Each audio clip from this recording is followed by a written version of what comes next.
All right, good morning, everyone. My name is Joaquin Esquivel. I'm chair of the State Water Resources Control Board. Today is Tuesday, July 19th. It is 9:32, and I would like to call this meeting to order. I'll begin by introducing my fellow board colleagues with me today. Joining me today is Vice Chair Doreen Diadamo and board member Nicole Morgan. Joining us as well is our Executive Director, Eileen Sobek, our two Chief Deputies, Eric Oppenheimer and Jonathan Bishop, our Chief Counsel, Michael Loffer, our Clerk of the Board is Janine Townsend, and assisting her is Courtney, Tyler, and Margie Argel. This meeting is being webcast and recorded, and it is a hybrid meeting.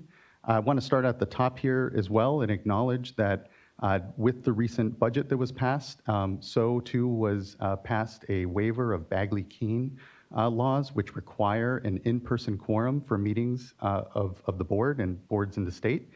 And so we do have a quorum of the board today, but one of our board members here is participating remotely. And so this board meeting is a hybrid meeting. There is both an online and in-person component. If you are online, you're viewing us one of two ways. Either you are viewing the web stream on CaliPA's website or the YouTube live stream, or if you plan to comment on any item today on the agenda, you should be on the Zoom platform. If you are planning on commenting on something, you are not on the platform, there are instructions at the top of today's agenda on how to fill out a form and receive a link to get onto the Zoom platform. If you're having any challenges with that, please do email the clerk of the board at comment-letters@waterboards.ca.gov, and we'll help you get onto the platform. Once you are on the Zoom platform, your cameras will be off, you will be on mute until it is your turn to speak on the item that you've indicated you wish to speak on. For those of you here in the room, welcome, good morning. We're here in Sacramento in the CaliPA building. Quickly observe the exits. In case of emergency, we will file out calmly from those exits, gather in Cesar Chavez Park, and await further instruction. As well, hear those in the room, please turn off any noise-making devices you may have.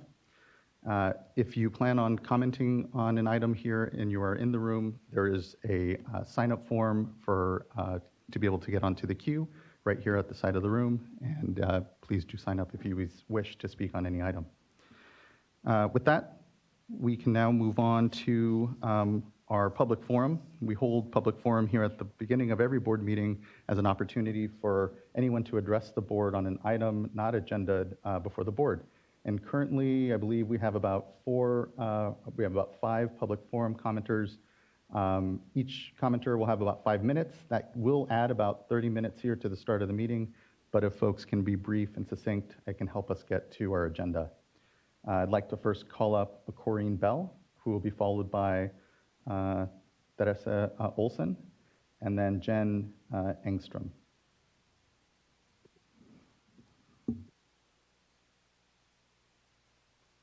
Good morning, Chair. Are you able to hear me?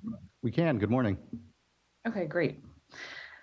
Good morning, Chair and members of the board. I'm Corey Bell, a senior attorney with the Natural Resources Defense Council, and I'd like to talk briefly about removing sources of lead from our drinking water system in California. Across California, water systems have been performing partial replacements of service lines.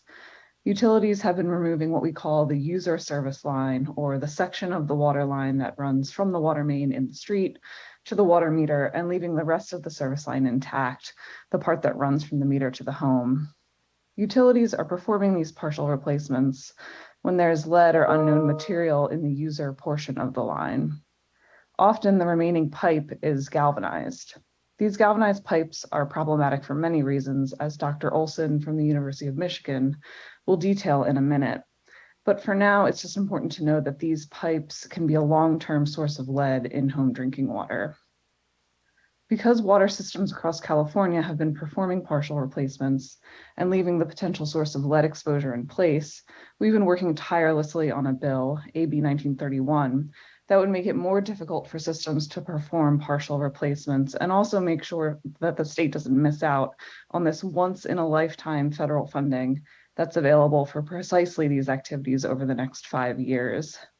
These funds from the Biden infrastructure law could total over $1 billion for California to do exactly the work that's outlined in AB 1931.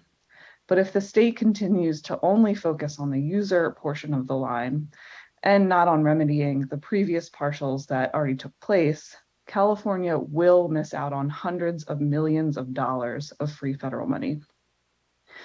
We're currently working on amendments, and we look forward to working with the board on the issue of how to best protect residents from previous and ongoing partial replacements and the harms posed by galvanized lines that remain in the drinking water system. We hope that the board will continue to work with us to find a solution and to ensure that California reaps the benefit of this gift from the federal government. The alternative is saddling utilities and residents with the cost of removing lead from our drinking water system sometime in the near future and exposing residents to lead in the meantime. Thank you for the opportunity to comment this morning. And now I think Dr. Olson might be speaking next. Thank you. And as we transition to Dr. Olson, I want to acknowledge that board member Laurel Firestone is also with us here remotely on the platform. So thank you. Dr. Olson, please. Good morning. My name is Teresa Olson. In May of this year, I retired as a professor of environmental engineering from the University of Michigan. Prior to retiring, my laboratory conducted lead monitoring research in drinking water, including during the Flint water crisis in Michigan. Today, my comments seek to provide the science and engineering-based rationale for public safety measures contained in California Bill AB 1931.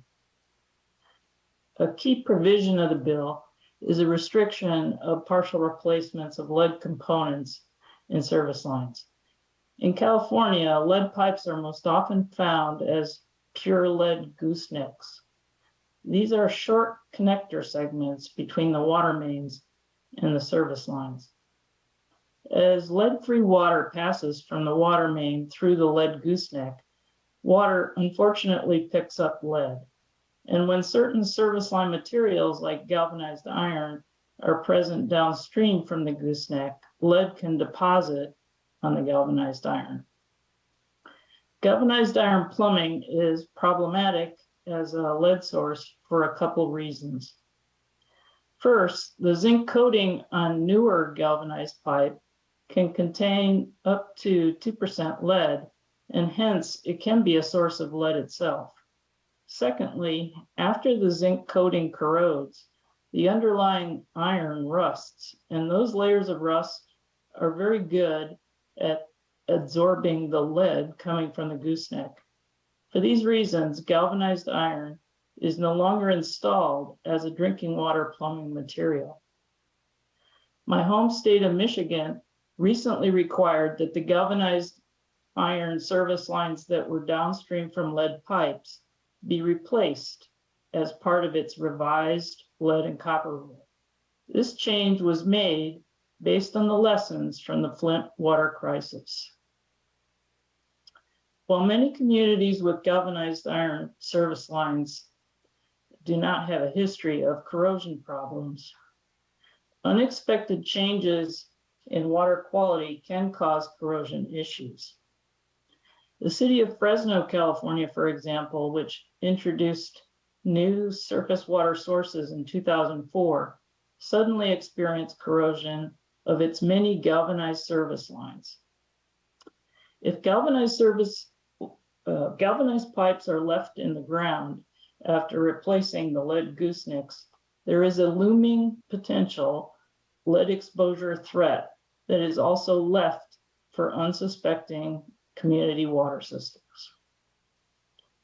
Requiring the removal of downstream galvanized service lines at the same time the lead gooseneck is removed, as proposed in AB 1931, ensures that the threat is eliminated and that utilities no longer need to maintain records of the pipe's past exposure to lead. With the newly available federal infrastructure funds that Corey mentioned to support lead abatement in drinking water, it makes sense to capitalize on this timely opportunity in order to remove as much lead as possible. The policy is also cost efficient, since coming back much later to replace galvanized pipe means tearing up the street pavement yet a second time. In the interest of public safety, I hope the board will work to support and promote the removal of all lead containing components as outlined in AB 1931. Thank you for this opportunity to comment today. Thank you, Dr. Olson. Next, I'd like to call up Jen Engstrom, who will be followed by Susan Little here in person.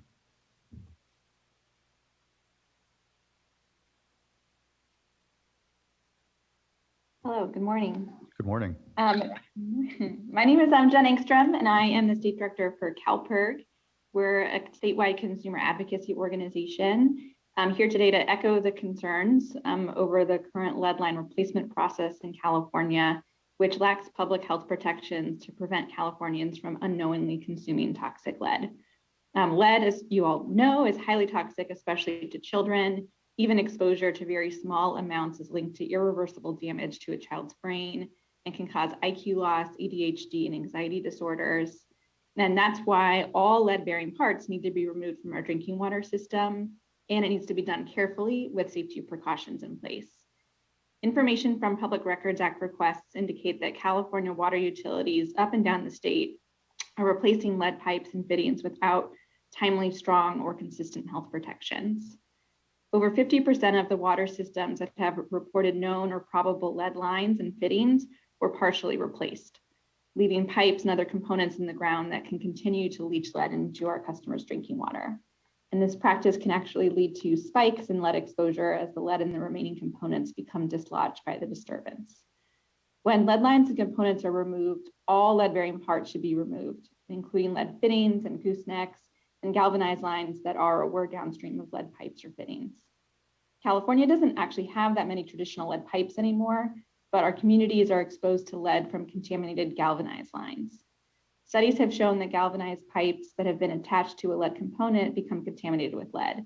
And that buildup of lead in the galvanized line can be released at any time, even after the source of lead has been removed, and particularly after a partial replacement or other line disturbance. As you've heard in Fresno, last year, testing revealed that the water of more than 300 residents was contaminated with lead caused by corroded galvanized pipes after the water source was changed. In order to protect Californians from lead exposure, we need to remove problematic galvanized lines. Other states and cities in the US are taking action. DC Water conducted a robust study of the problem of lead released from galvanized lines, and now DC is treating galvanized service lines the same way they treat lead lines by fully replacing them. Fortunately, funding from the bipartisan infrastructure law provides a golden opportunity to get all of the lead out of our drinking water systems and provides the resources to do it properly. AB 1931 will help the Water Board take advantage of the billions of dollars available to California to completely pay for the removal of both customer side lines and galvanized lines downstream of lead lines and fittings. And the EPA guidelines for this funding support this action. Especially in a drought-prone state where water is scarce, we should be taking advantage of this new funding to fix this problem and ensure safe drinking water for all Californians. Thank you. Thank you, Ms. Engstrom. Next, I'd like to call up Susan Little, and who will be followed by Peter Martin remotely. Good morning, Ms. Little. Yeah, there's a button there. There you go. Thank you. Good morning. Thank you for having us today. Appreciate the time and the board's interest in this issue. Well, so my name's Susan Little. I'm with the Environmental Working Group. I'm the senior advocate here in Sacramento. As you've already heard from Dr. Olson and my colleagues with the Natural Resources Defense Council and CalPIRG, they have reminded the board that nearly 50% of utilities reporting lead service lines have already completed their work according to the board's timelines. This work was done in the absence of required public health protections and most likely resulted in the disruption of thousands upon thousands of lead and galvanized lines. These disrupted lines, which could be leaching lead, are still delivering water to customers today. And while Californians were not protected from possible lead exposure caused by the disruptions and removals that have already taken place, the attempts by the Division of Drinking Water to impose health protections on the activity happening now fall short. First, it's our understanding that the Division's permit amendments that were issued in March have only been issued to a fraction of the water systems currently removing lead service lines. So many systems are removing and replacing lines now without clear requirements to protect public health. Also, the permit amendments that were issued don't meet the health protective standards set forth by the EPA's recently approved lead and copper rule revisions. The permit amendments impose some requirements on water systems when they're removing lead and unknown user service lines, but the amendments don't ensure that customers are fully protected from exposure. For instance, the LCRR requires water systems to inform customers and provide filters and other protections before turning the customer's water back on. The division's permit amendments, however, don't impose such a requirement.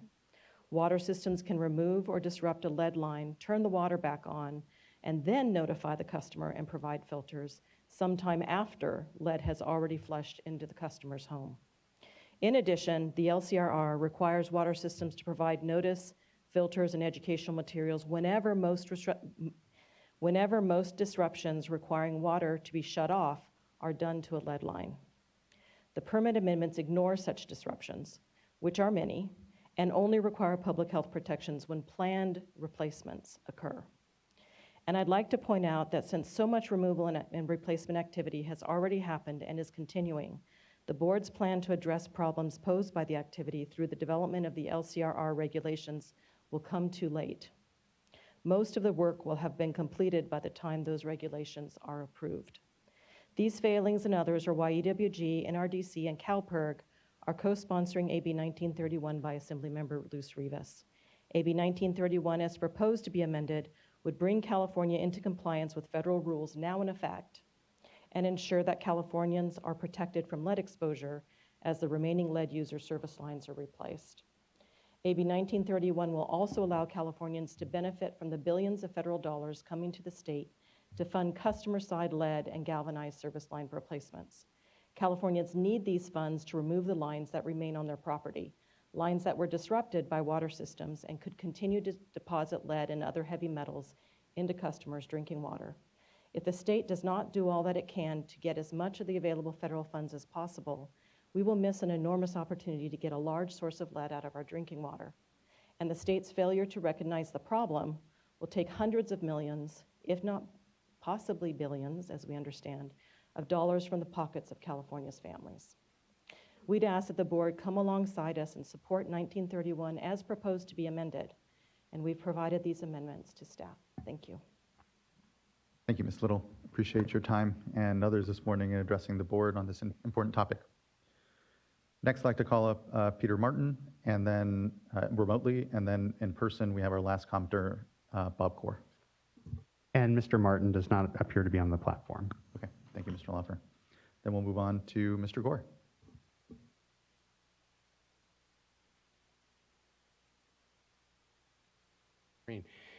Good morning, Chair and Vice Chair, and remotely members Morgan and Firestone. I'm Bob Gore from the Gualco Group here on behalf of the city of Antioch. As we move into the fall and the rains return, and we're all recalling the famous passage from East of Eden, which I almost forgot, we'll move inevitably to permanent drought response and regulation. At that time, the city of Antioch looks forward to providing a few unique perspectives on that topic. And we also wish to thank Eric Ekdahl and his staff for assembling early and allowing their valuable time to give us some early guidance. And again, we look forward to contribute to permanent drought regulation. Thank you.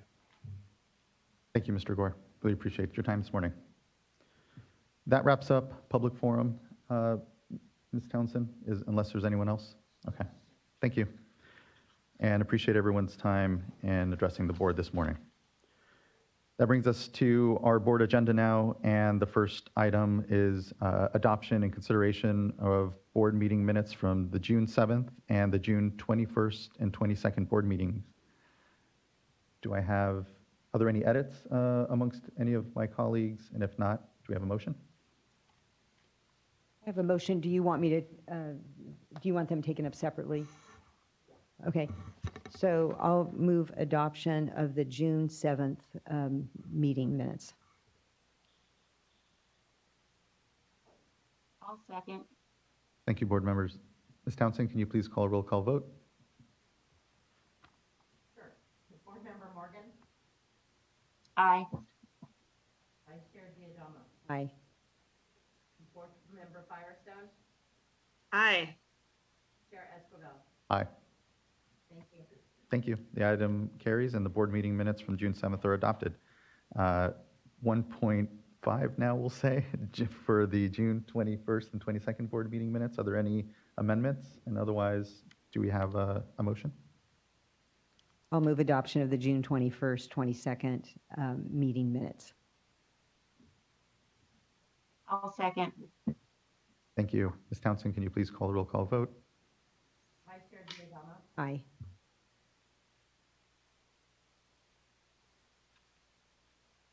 Board Member Morgan. Aye. Board Member Firestone, Aye. Chair Esquivel. Aye. Thank you all. Thank you as well. And the board meeting minutes from the June 21st and 22nd board meeting is adopted. Next, we'll move on to our uncontested item, which is item number 2. Is it still uncontested, Ms. Townsend? Yes, it is, sir. Unless any board member would like to have a discussion on it, and appreciate everyone's good work on the item, but otherwise we can have a motion.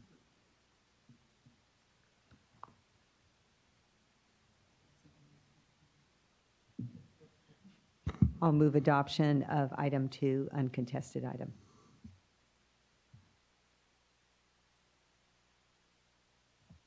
I'll second. Thank you, Ms. Townsend. Can you please call the roll call vote?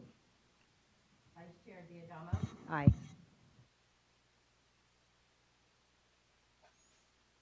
I think it's because your mic may not be on Board down Member there. Firestone, Aye. Board Member Morgan, Aye. Chair Esquivel. Aye. Thank you. Thank you. And item number 2 is adopted, and thank you everyone again. That brings us to item number 3, an item from the Division of Financial Assistance, and we'd like to call up our folks here presenting on the item.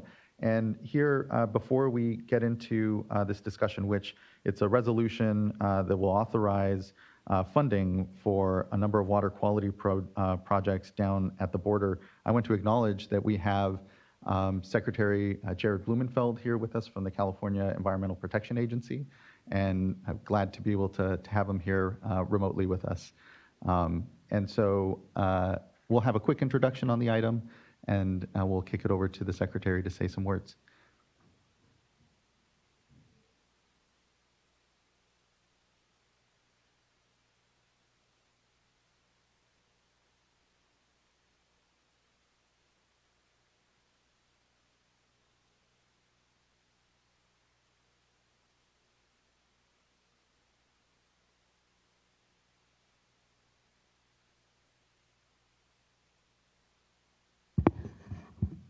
Good morning, Chair Esquivel, Vice Chair Diaz-Alma, and board members.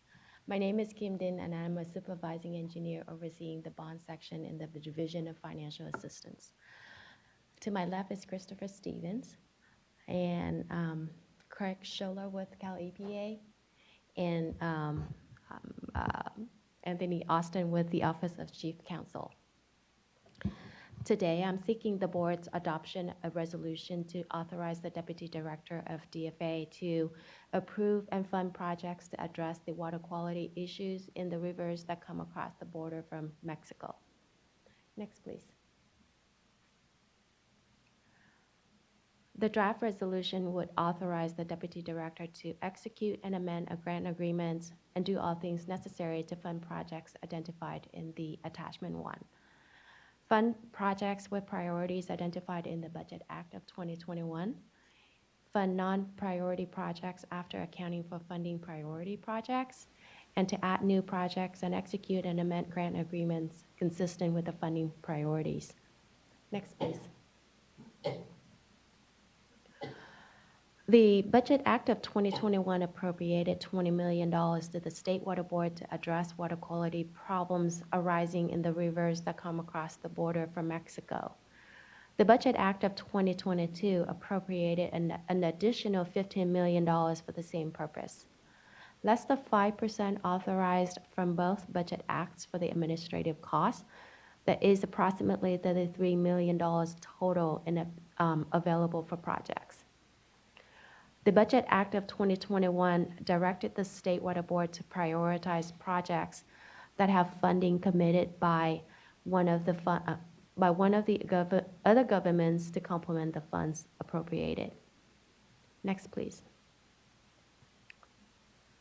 The Budget Act of 2021 also directed the State Water Board and Cal EPA to consult and coordinate with the legislature across the border on cross-border collaboration and the expenditure of the funds. Cal EPA and the State Water Board staff met with the executive officers of the Colorado River, San Diego regional boards, along with representatives from agencies and organizations listed on this slide, to identify projects that could improve cross-border river quality, can be completed within 3 years, and provide the California side benefits. Next, please. These binational strategic plans convene all border region stakeholders to identify top priority projects, as we identified in the attachment 1. Next, please. So these are the next step. Please note that the information in the attachment 1 is very preliminary. Therefore, if the draft resolution is adopted, staff will reach out to these applicants to refine their project scope, budget, and schedule. This can be viewed as a mini solicitation. Due to the short time to encumber and liquidate the funds, staff will ask applicants to submit necessary supporting documents including proof of funds committed by one of the other governments within a short and reasonable time. This will give staff enough information to prioritize projects and distribute funds in the timely manner. Once the priority projects are identified, staff will work on executing the funding agreements as soon as practicable. And finally, staff will continue to coordinate with Cal EPA to identify additional priority and non-priority projects. Next, please. Well, this concludes my presentation, and I am open for questions or comments. Thank you.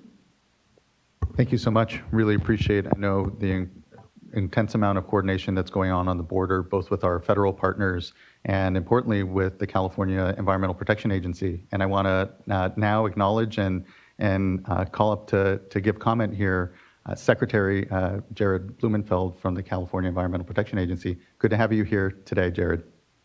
Thank you, Chair Esquivel. Thank you, board members. Really appreciate you focusing this committee hearing on this today. This is a huge priority for this administration, and I think for all of us at Cal EPA and the water board's been a huge amount of effort and focus, and really appreciate board member Laurel Firestone came down, and we were just in the border region in the New River recently. Today we're here really to focus on this $20 million that was allocated to the New and Tijuana rivers.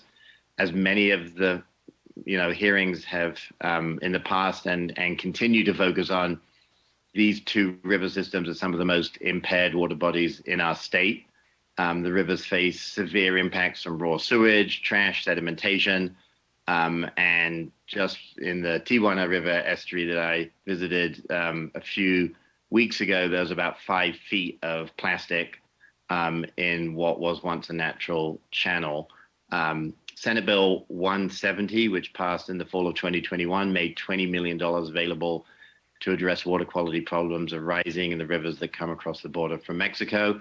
And since that time, we've worked incredibly hard with your boards, Joaquin, the regional boards, stakeholders, members of the legislature, to identify projects that can improve cross-border water quality.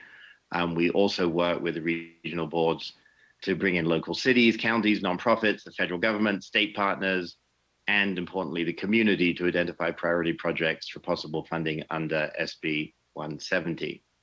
These priorities build on decades of experience within our cross-border program within Cal EPA, and also within historic and ongoing work under the California-Mexico Border Relations Council, and our border region water boards also inform project selection. The priorities build upon existing binational collaboration and strategic plans such as the Tijuana River Needs and Opportunities Assessment, the Tijuana River Recovery Strategy, the New River Strategic Plan, US EPA's Border 2025 program, and the IBWC's treaty minute processes and groups such as the Binational Technical Working Group and the Minute 320 group. So no shortage of plans. What has been short in the past is funding. So this is why I think the pump is primed for us to get a lot of work done. The priorities that we're putting forward fit within the timelines under SB 170 and will have, importantly, meaningful, measurable impact on the region. Obviously, there's no shortage of additional incredibly worthy projects, and we hope that this is the beginning of state investment, and that we can keep pushing forward in this regard. And in fact, the legislature just recently allocated an additional $15 million to address border water quality issues in the recent budget bill signed by the governor. And we look forward to working with the Water Board and leveraging these funds, as well as those funds committed by US EPA and other border projects. I'm here today to thank the board, your staff, and many others who have provided important input on making sure that these dollars move forward quickly. And I'm very supportive of the resolution before you today. Both Craig Schuller and Britta Becker from Cal EPA are also here to take any questions that you may have as this proceeding moves forward. So back over to you, Chair Esquivel. Thank you so much. I really appreciate you prioritizing this conversation and the needs down in the border region. As you said, transboundary pollution challenges are some of our thorniest because it requires really important relationships, obviously, with the federal government, with foreign governments here.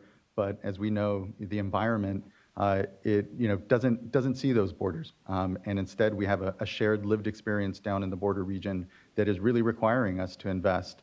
And in ways, to your point, Secretary, that we just haven't, I think, had the opportunity here generationally to really try to tackle this.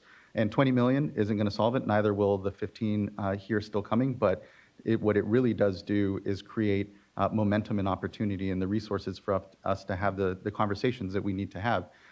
These are not easy issues to address, but thanks to the real advocacy of the communities for a long while now, and here the opportunity of alignment with the federal government, importantly with you and here the state government, and then at the local level to really get something done is exciting. So we appreciate your prioritizing this discussion, being here with us, and look forward to what is a lot of incredible opportunity we have as well.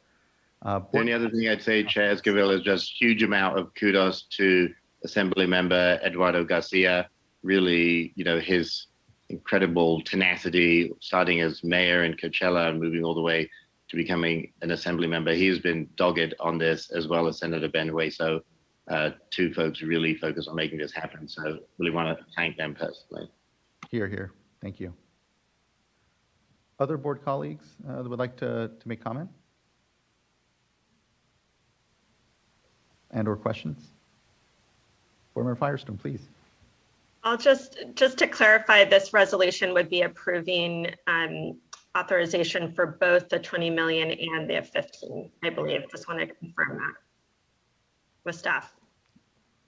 Yes, that's correct. So we put both of those sums in the resolution. And appreciate the good work of quickly doing that to be able to take advantage of what was the recently passed budget agreement. Yeah, absolutely. I'll just say thank you. And, these projects that can be supported by this have been priorities for the regional boards as well as the communities and the state board for many years. They're many years in the making. I know in particular was able to visit and see the New River project, which has a long history of investment and commitment from our region down there.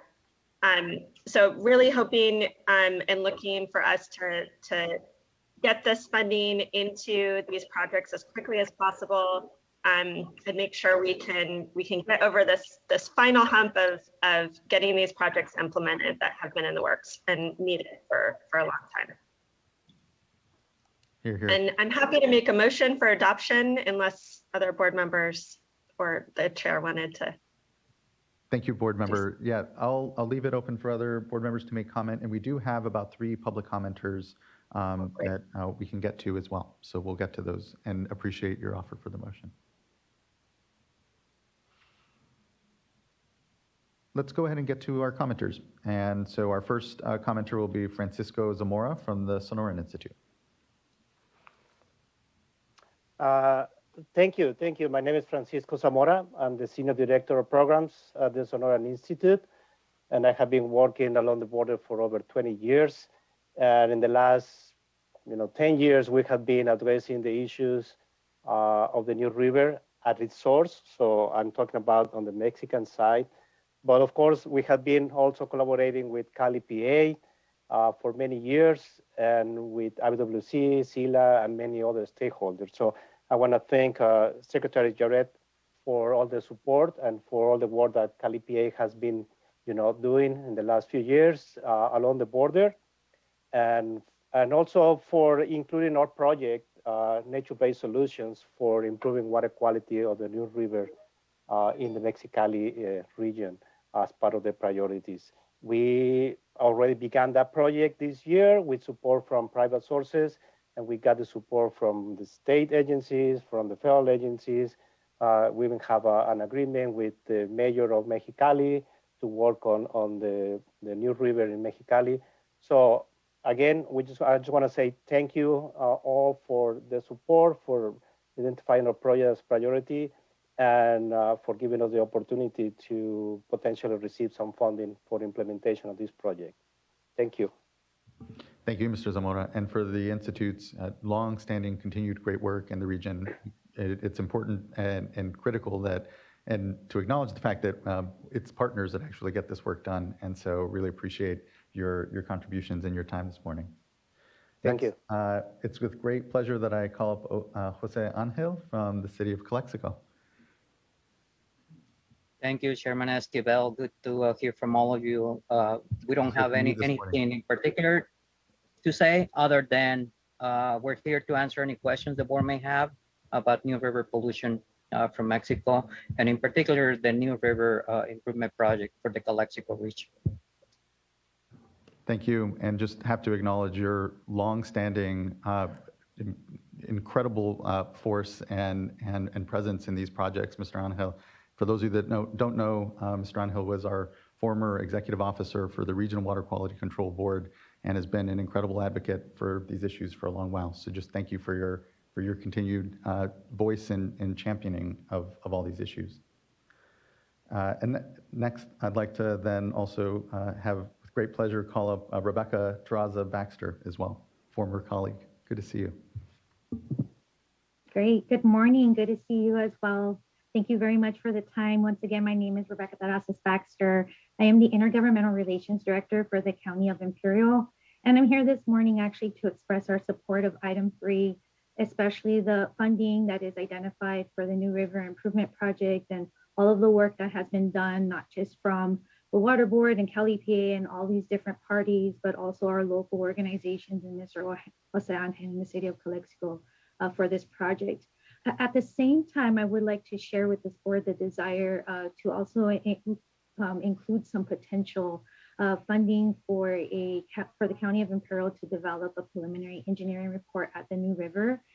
For many years, the Imperial County Board of Supervisors has sounded the alarm on the ecological, environmental, and public health disasters occurring in and around the New River. Though some efforts definitely have been made over the years, there are some water quality issues that we wish to address in the future. Recently, the County of Imperial has obtained authorization for some federal funding to develop this preliminary engineering report. This would be in coordination and consultation with the Army Corps of Engineers. It would include a hydrologic analysis as well as comprehensive water quality sampling and analysis. So the County of Imperial believes that the preliminary engineering report will also help to identify a recommended course of action and viable alternatives to address the water quality issues north of the Calexico Reach at the river. So This would essentially at the end of the day complement the New River Improvement Project and the work that has already taken place and is currently taking place. We do have a long-term commitment as well with the New River Improvement Project as far as $50,000 for annual operations and maintenance funding. And so we wish to complement that with this potential study that we can conduct. So we just wanted to speak to the merit of that proposed project and respectfully request that the board and the Deputy Director of DFA consider adding that project to this list of cross-border potential projects that you currently have under consideration. So once again, thank you very much for your time. Thank you all very much for your leadership to preserve, enhance, and restore the quality of California's water resources at the end of the day. So thank you. Thank you, Ms. Terrazas-Baxter. I appreciate your continued advocacy. And when it comes to that request, let me just make sure that there's just the flexibility. I know we did provide plenty of flexibility for DFA to make some adjustment when it comes to the projects that ultimately are selected. The project that the Imperial Counties just mentioned isn't necessarily precluded from any of that, right? And just want to kind of understand that. Correct. There is that flexibility. So resolve number 4 authorizes the Deputy Director of DFA in coordination with Cal EPA to add new projects and then fund those consistent with the funding priorities in resolve number 2 and 3. So we've got to be mindful of those priorities that were established in the Budget Act of 2021. But yeah, we can add additional projects. Yeah, and I think thematically, when it comes to an engineering report, a more comprehensive assessment of sources and being able to manage water quality in the New River, we're there. So whether it's these vehicles or just understanding the federal funding that Imperial will be receiving and the scope of that project, we're here to understand and coordinate and be supportive of the outcomes I think we're all very much driving towards. So appreciate the flag and thank you. Okay, that brings us to the end of our commenters. Is there any other discussion amongst board members? And I'm trying to glance down, digital and in-person opportunity to make sure the board is comfortable. And if so, I think Board Member Firestone, we may be ready for a motion. All right, I'll move to adopt item 3, the resolution. I'll second. Fantastic. Ms. Townsend, can you please call a roll call vote? Board Member Firestone. Aye. Board Member Morgan. Aye. Vice Chair Diadamo. Aye. Aye. Thank you all. Thank you as well. The vote is unanimous and the resolution is adopted. Thanks everyone for the really incredible work. There's still a lot more to go. And again, all across here to the Cal EPA, the Secretary, and our federal partners really, and importantly, the local leadership here appreciate the opportunity to do our part and fund these critical projects. So thank you, everyone. That concludes item number 3 then. And hold on one second. My pages everywhere. Brings us to item number 4, which is a consideration of a proposed resolution to adopt the draft Proposition 64 groundwater drinking water treatment operations and maintenance funding program guidelines.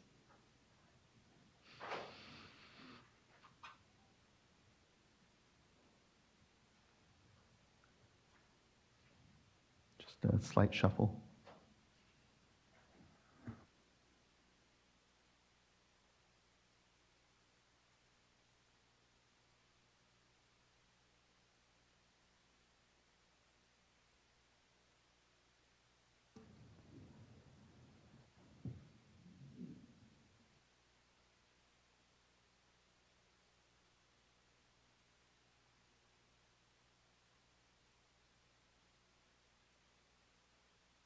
Good morning. Good morning, Chair Esquivel, Vice Chair Diadamo, and members of the board. My name is Alex Huang, and I'm a senior engineering geologist in the Division of Financial Assistance, DFA. To my left, you will find Christopher Stevens, Kim Din, and Doug Bojack from the Office of Chief Counsel, and Diana Conkle is joining us through Zoom. Next slide, please. Today, we are asking the board to adopt the Proposition 68 groundwater, drinking water treatment operations and maintenance funding program guidelines. The draft resolution also authorizes the Deputy Director of DFA to award and encumber the remaining Prop 68 Chapter 11.1 funds through the end of 2022, consistent with the guidelines, and it reiterates the authorization in State Water Board Resolution 2020-28 that allows the Deputy Director of DFA to redirect any funds remaining unencumbered after 2022 to projects executed pursuant to the older Prop 68 groundwater guidelines. Next slide, please. Chapter 11.1 of Prop 68 allocates $80 million in grant funds for treatment and remediation activities that prevent or reduce the contamination of groundwater that serves as a source of drinking water.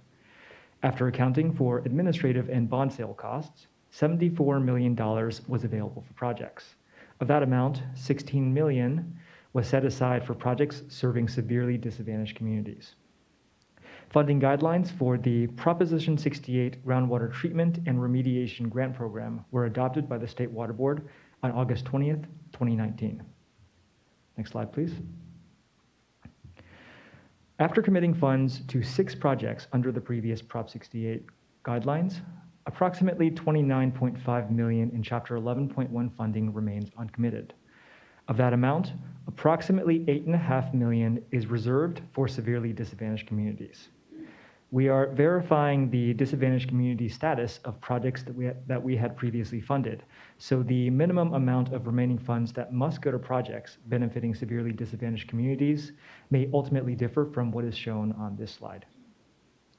DFA proposes to award the remaining Prop 68 groundwater treatment and remediation funds to one or more technical assistance providers to assist DFA with distributing O&M funding to drinking water systems that treat groundwater and serve disadvantaged communities. This is in line with the spirit of Resolution 2020-28, which delegated authority to DFA to award Prop 68 funds for drinking water treatment projects. The funds must be encumbered by June 30th, 2024, and liquidated by June 30th, 2026. Next slide, please.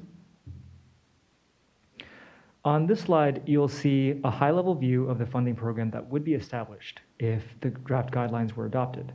The State Water Board Division of Financial Assistance will select one or more technical assistance providers based on letters of interest received in response to our request for letters of interest in 2021. Only letters of interest received by July 12, 2021 will be considered. The selected technical assistance provider would then serve as intermediaries between DFA and the water systems. Next slide, please. Next, I'd like to draw your attention to the bottom left of this graphic.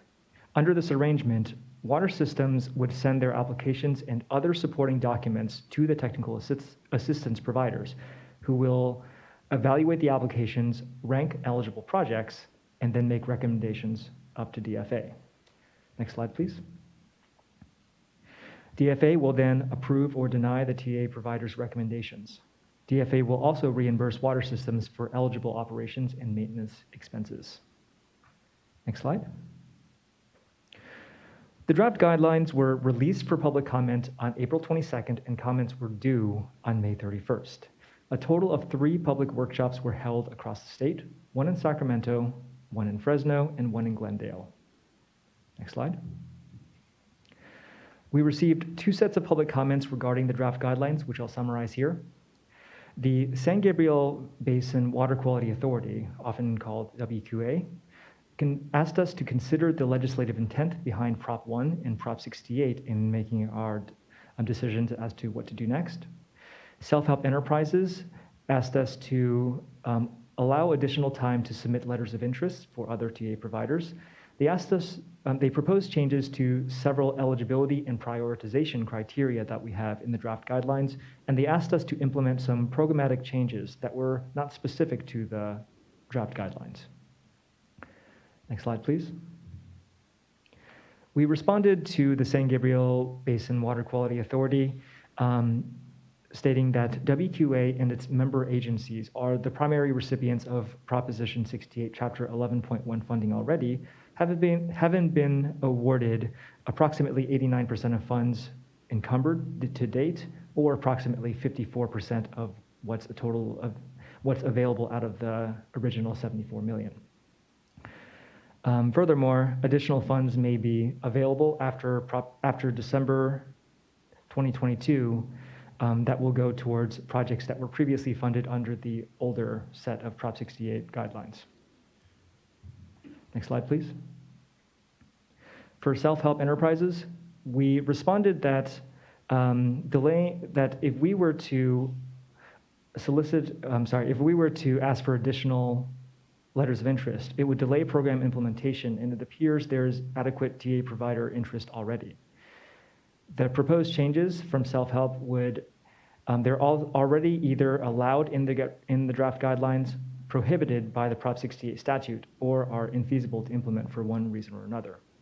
And we will consider the suggested programmatic changes.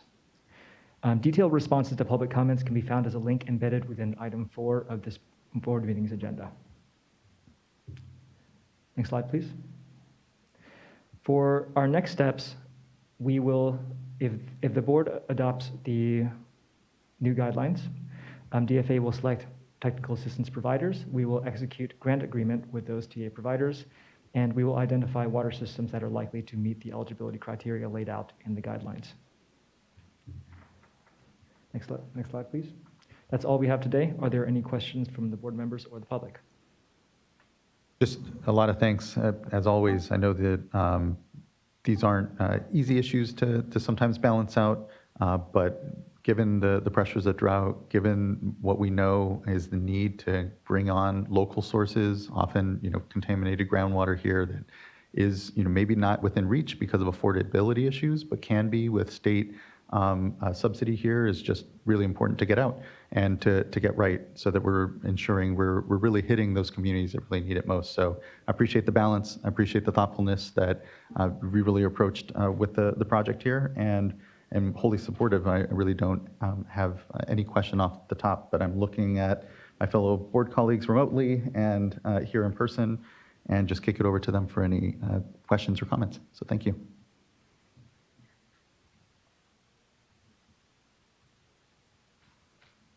And hearing none, then we can, I believe we have one commenter, and Jose may have, I don't know if he's still on the platform with us. He is. And so we have Jose Angel from Calexico. Actually, Chairman Esquivel, thank you. I'm here in my own capacity. It's an item that I've been tracking. Appreciate that. I have a personal interest because oftentimes, as you all know, most of the marginalized communities get left without much needed funding for some of their infrastructure, and particularly as it relates to groundwater. I also want to commend the staff for the tremendous job that they've done in balancing the available funding with the priorities and needs of the state. So that's my only comment. I've just been tracking this item for personal purposes. I'm concerned about, in particular, the Central Valley, where some of the more sensible and marginalized communities are left behind sometimes. But I want to commend the board also and encourage the board that you adopt the item as recommended by the staff. Thank you so much, Mr. Angel, for tracking the item and here raising your voice and advocating. I really appreciate it. Board members, any questions or comments? And then otherwise, would entertain a motion. I'll just maybe, I don't know if it's a question, but just a comment that, I mean, in addition to thanking staff and stakeholders, and I think, echoing both the chairs and Mr. Angel's comments, that I think this really reflects the priorities and is a really needed investment in communities that need it most. We have increased affordability challenges, and that will only increase more. So having the ability to do O&M subsidy is vital for helping to address those affordability challenges.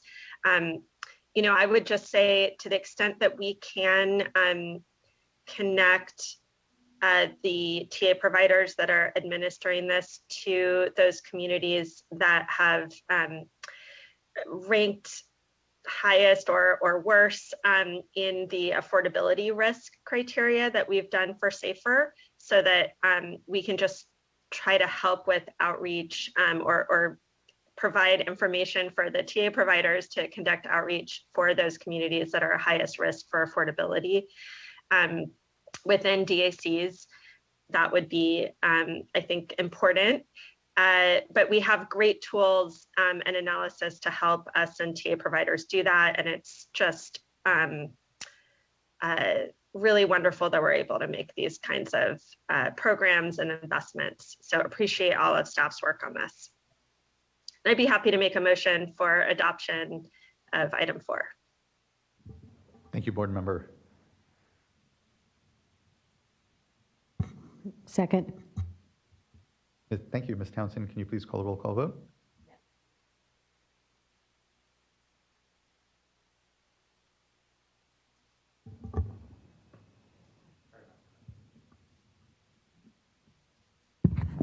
Board Member Firestone. Aye.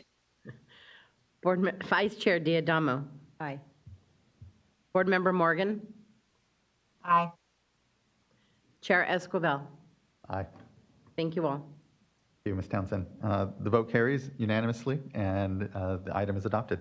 Thank you again for the good work. Look forward to hearing the projects that get funded and ultimately the good that it's going to do in communities. So thank you all. Let's go ahead and give ourselves a 10-minute break. We're doing well on time, and yeah, may as well afford ourselves. So let's go ahead and come back here at, we'll just say 10:40, and appreciate everyone's time. We'll continue on to item number 5 at that time.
Okay, we are now at 10:41, so we can return back. And we return back to item number 5 and would like to look over to Nicole Quincy.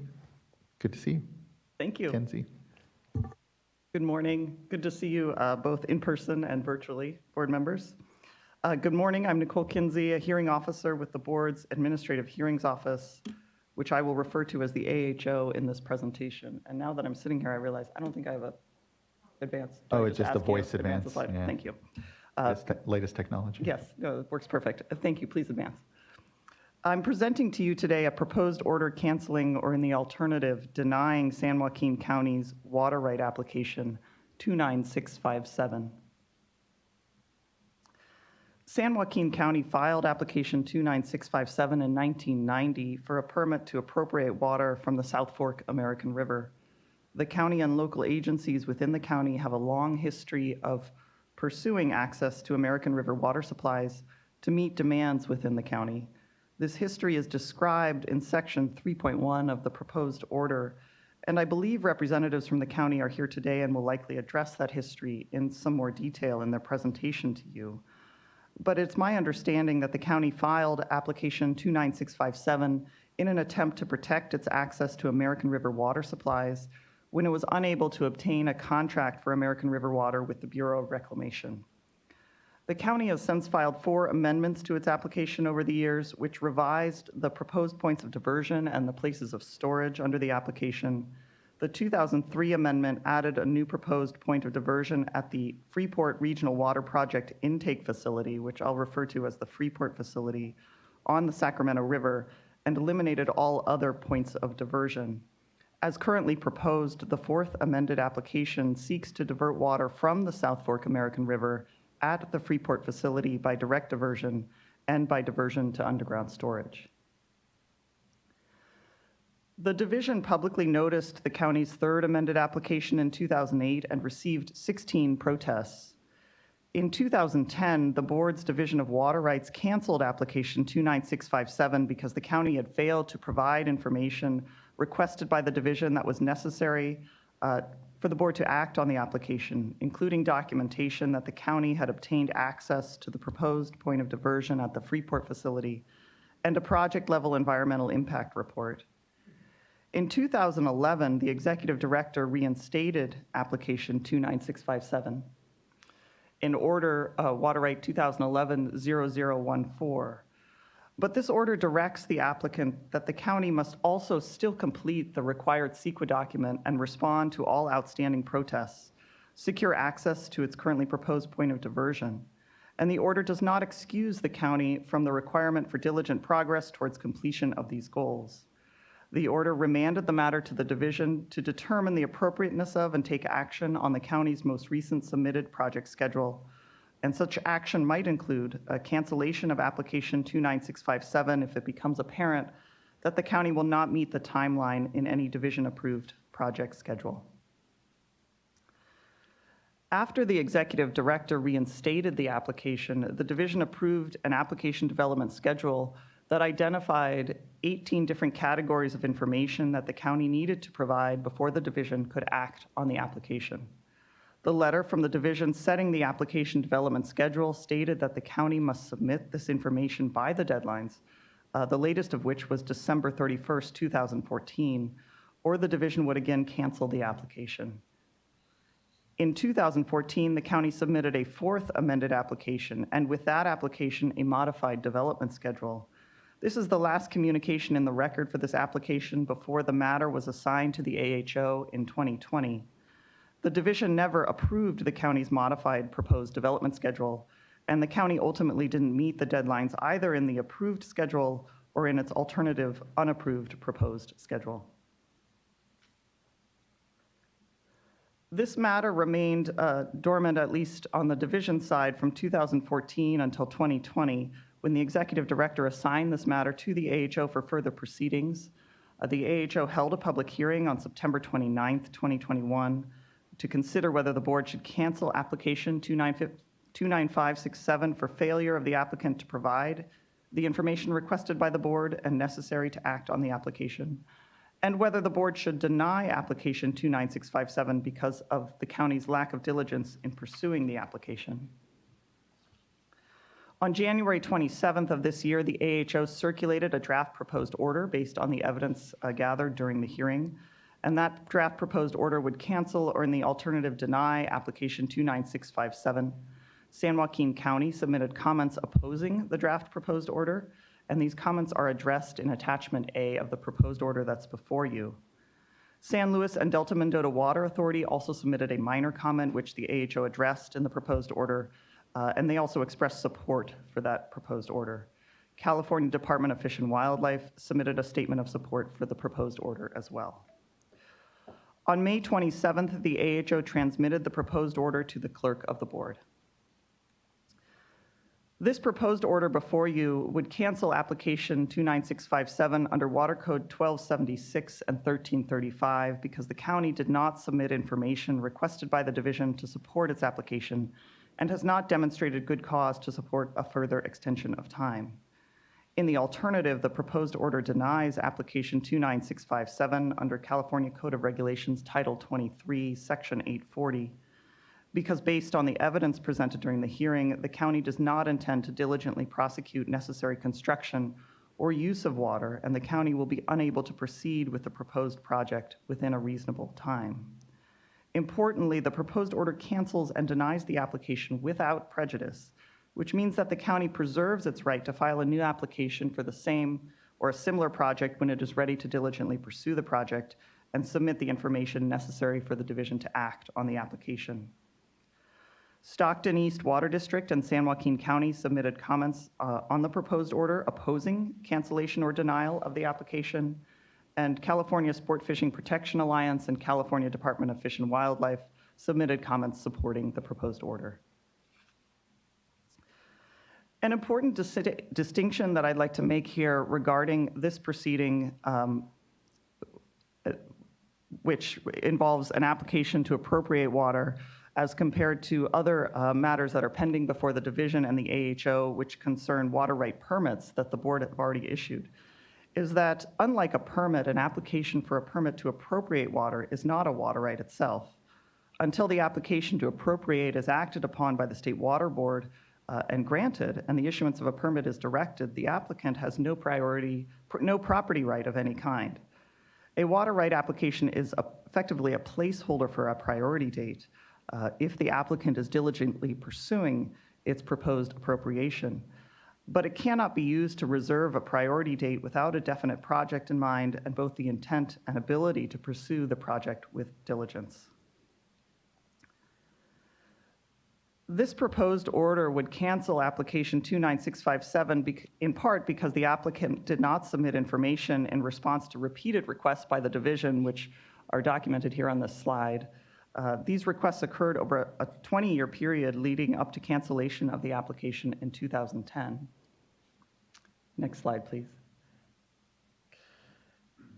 On October 3rd, 2011, even after the executive director reinstated the application, the division detailed its request for information, but the county still failed to meet this new deadline of December 31st, 2014, to submit the various categories of information, including, very importantly, documentation of the county's access to the proposed point of diversion and a final project-level EIR. The proposed order would also deny application 29657 because the county failed to demonstrate due diligence in pursuing its proposed project. An applicant for a permit to appropriate water must have a definite project in mind and display not only the ability but also the intent to proceed with reasonable diligence with the construction work and application of the water to the proposed uses. One who does not propose to proceed immediately with development of a project cannot make a reservation of water for future needs by the expedient of simply filing an application. California Code of Regulations Title 23, Section 840 states specifically that an application will be denied when the applicant does not intend to initiate construction of the works required for the contemplated use of water within a reasonable time, and thereafter diligently prosecute the construction and use of water to completion. Or if the application will not be able to applicant will not be able to proceed within a reasonable time either because of absence of a feasible plan, lack of required financial resources, or other cause. During the hearing, the county described various planning efforts that it has undertaken over the past number of years to identify financially feasible water supply projects, which included some projects that would rely on American River water as a source. However, as you can see on the slide, the IRWMP and ICU programmatic EIR were completed before the division canceled application 29657 in 2010, and therefore are not evidence of diligent efforts by the county since that application was reinstated. And although the county did complete a phase 1 draft feasibility study of the proposal to divert American River water through the Freeport facility in 2011, the county has not begun work on any phase 2 of the study or a project-specific EIR. And based on the evidence submitted during the hearing, that's likely because of the relatively high per unit cost of water of the project. Most recently, in 2019, the Groundwater Sustainability Plan for the Eastern San Joaquin Groundwater Subbasin does not specifically identify any proposed project to divert American River water through the Freeport facility as one of the projects considered as a source of supply to reduce overdraft in the basin. Currently, the county faces a number of obstacles to further pursuit of its project. Many of these obstacles have been in place since the initiation of the application. The county currently has no access agreement for use of the Freeport facility as a point of diversion. The county has no project-specific planning for construction of the proposed project and related infrastructure, and no project-specific environmental impact report. The county also has offered no specific timeline in this proceeding for obtaining an access agreement or completing its project-specific planning. And the evidence indicates that the county's proposal to divert American River water is not at this time a priority project, in part because of the high estimated costs. The proposed order before you would cancel and in the alternative deny the application, but would do so without prejudice, as I've mentioned. The county would have the opportunity to file a new application for the same or a modified project when it is in a position to pursue that new application with diligence. During the hearing, the county raised the Watershed Protection Act as one of the bases for its claim to American River water, and the county would still be able to seek priority under the act for any new application to appropriate American River water. And the county may also benefit from filing a new application in this instance because it would have the opportunity to seek additional sources of supply for a diversion at the Freeport facility, namely Sacramento River water, which is not currently a source included in application 29657. The county raised a number of comments on the draft proposed order, which the AHO addressed in Attachment A. The first of these comments was the county's claim that it has shown good cause for the board to allow additional time for the county to submit the requested information necessary to support the application. The proposed order responds by noting the long history of 30 years over which the county has failed to provide really basic information necessary to support its application, such as project-specific planning and evidence of access to the proposed point of diversion. The county has also failed to demonstrate during the hearing that it has any immediate intent to proceed with project-specific planning. In fact, the evidence submitted by the county showed that several more years would likely pass before the county will decide whether the project is financially feasible and is worthy of future planning efforts. The county also objects that it has been promised access to American River supplies and that changes in the project over time have increased the complexity and cost of the projects, which justify a time extension. The proposed order responds by emphasizing that the diligence requirement to maintain a water right application applies to all applicants, regardless of reliance or assumptions by the applicant about access to the proposed supply.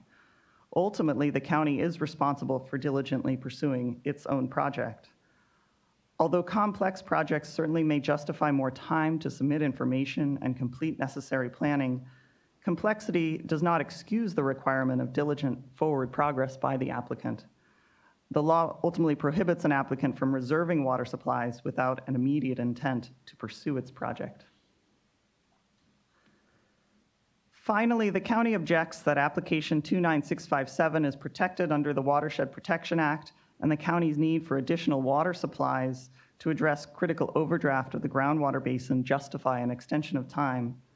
The proposed order again notes that the diligence requirement is not contingent upon need, and applications that qualify for priority under the Watershed Protection Act are not accepted from the diligence requirement. Again, the proposed order would cancel application 29657 without prejudice, so the county would retain its right to file a new application if it determines that the project is financially feasible and it is prepared to diligently pursue it. For these reasons, the AHO recommends that the board adopt the proposed order in its entirety pursuant to Water Code Section 1114, subdivision C2A. And with that, I'm happy to answer any questions that the board members may have at this time. Thank you very much. Thank you, Ms. Kenzie. Really appreciate the thoroughness of the order and the justification and time and work. You know, this continue to be reminded, especially at this time when water rights and its administration is so critical. We're fortunate for the AHO as a resource to be able to work through issues and applications in ways which we haven't had the resource to do before. So I just appreciate the good work and thoroughness of it. I'm supportive. I don't currently have any questions, but we do have a number of commenters which I would like to hear generally. But looking to other board members at this moment, if there are any questions or anything you'd like to flag. I do have some comments, Chair. Yes, please, board member. And so this one for me, and so first of all, I would like to, just thank staff, for all their time, just working, through the years, not just, on this order here in particular. And so I know a lot of time and effort has gone, into this. And so I just want to just flag for me, this one here, while I am supportive, this one, it has been a difficult one for me. I think that, so as was highlighted, on slide 14, just the diligence. So when I look at this and I see, San Joaquin County, which serves many disadvantaged communities, and we look at, diligence and, the San Joaquin County and their ability to diligently pursue a water right and for projects, I see that as being different than a more advantaged community. And so, when just looking at that in more, I say more isolation, but just looking at that in particular, that's where it really gets difficult for me. And so, so I guess, where my ask is, I believe that this is an example of a project where when we have an application from a county or a community that serves, a disadvantaged area, where we have an opportunity, where staff have an opportunity to look at ways to help that community to process it, where, how can we provide technical assistance and to help them to understand the water right process, what we are looking for, and with diligently pursuing an application. Is there a way that we can help them with technical assistance, with helping them to understand the process, and the just what types of assistance can we offer, and how can we do so? Because I just see just us going status quo and just sending the same type of letter or the same type of information that we would send to a more affluent community. I see that we just have some inequities there. And so for just, again, this one here is a really difficult one for me, just with looking at it from that lens. So I just want to highlight that. Thank you, board member. I appreciate that perspective and agree that engagement in the water rights process isn't always an easy one, and that we should be better prepared to be able to provide technical assistance and resources. I'm not sure if San Joaquin County has, in the process of their application, asked for similar, but I think we might be able to have an opportunity to have some dialogue with folks on it. So thank you, board member. Let's go ahead and get to commenters unless there is anything further from fellow board colleagues. And I think here on the scroll, we have Barbara Brenner in person, and would call her up first. morning. Good morning. Thank you. Oh, I think you need to still turn on the mic. Sorry, apologies.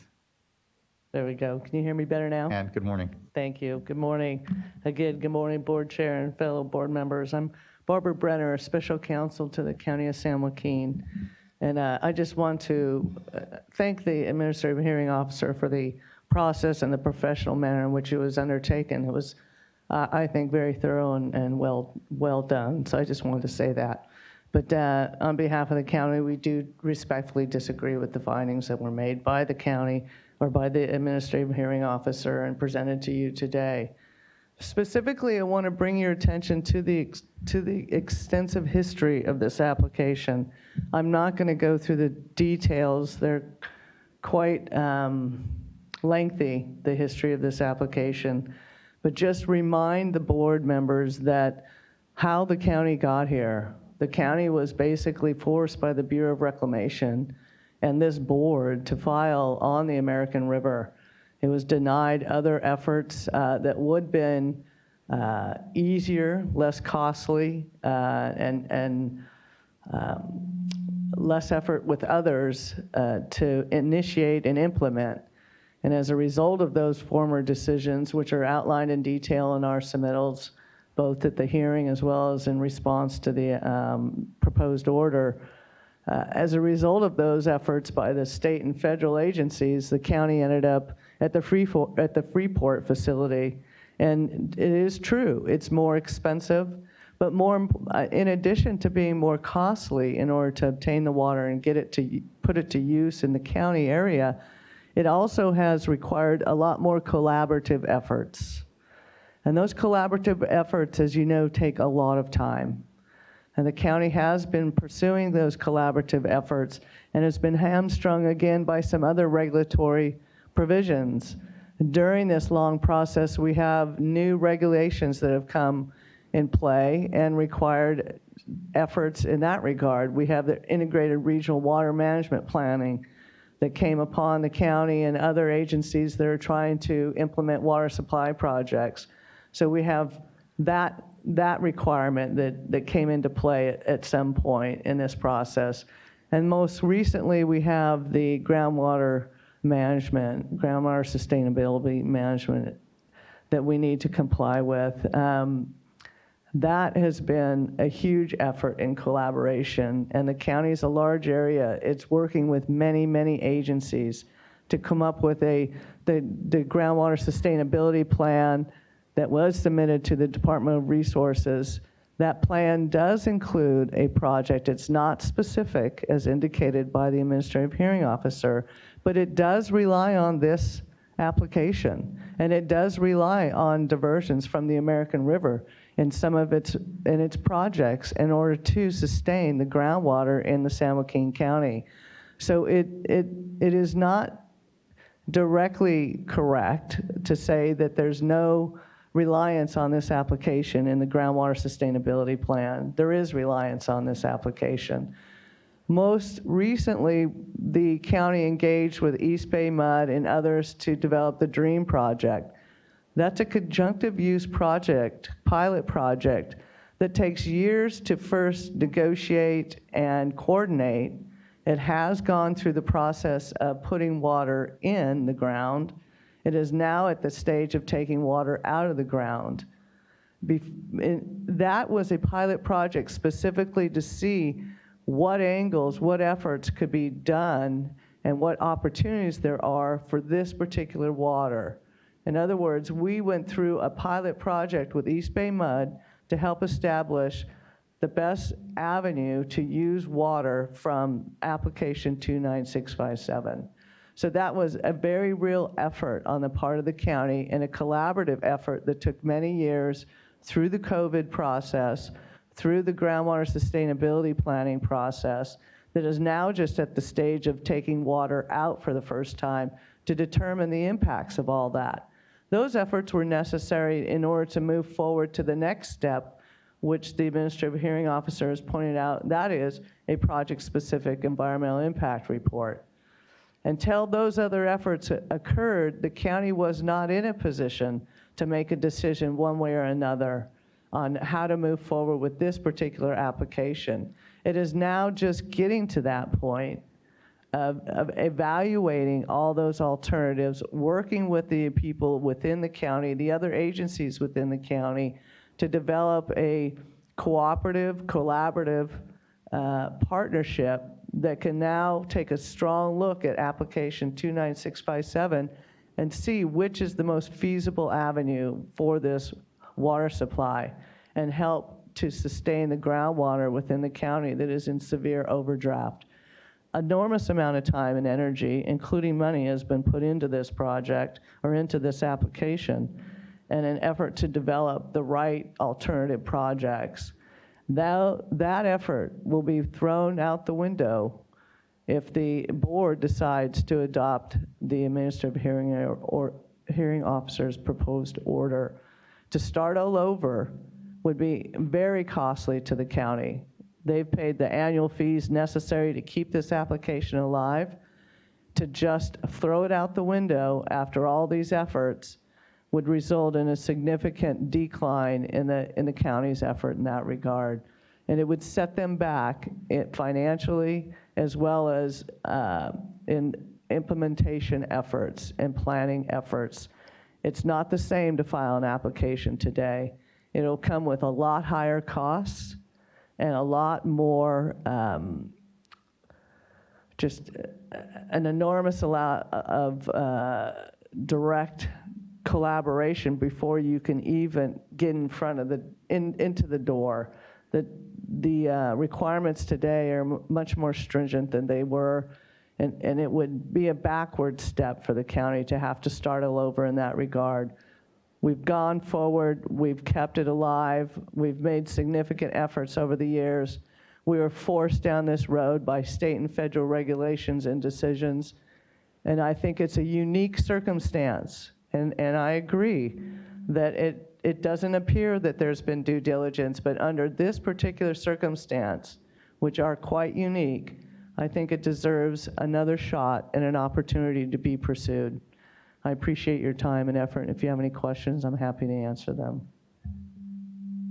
Thank you, Ms. Brenner. I appreciate your comments here. I guess question would be, and I don't know, Ms. Kenzie, you're most appropriate to respond, but what is it a starting over here if we are to put aside the application and San Joaquin would have to refile?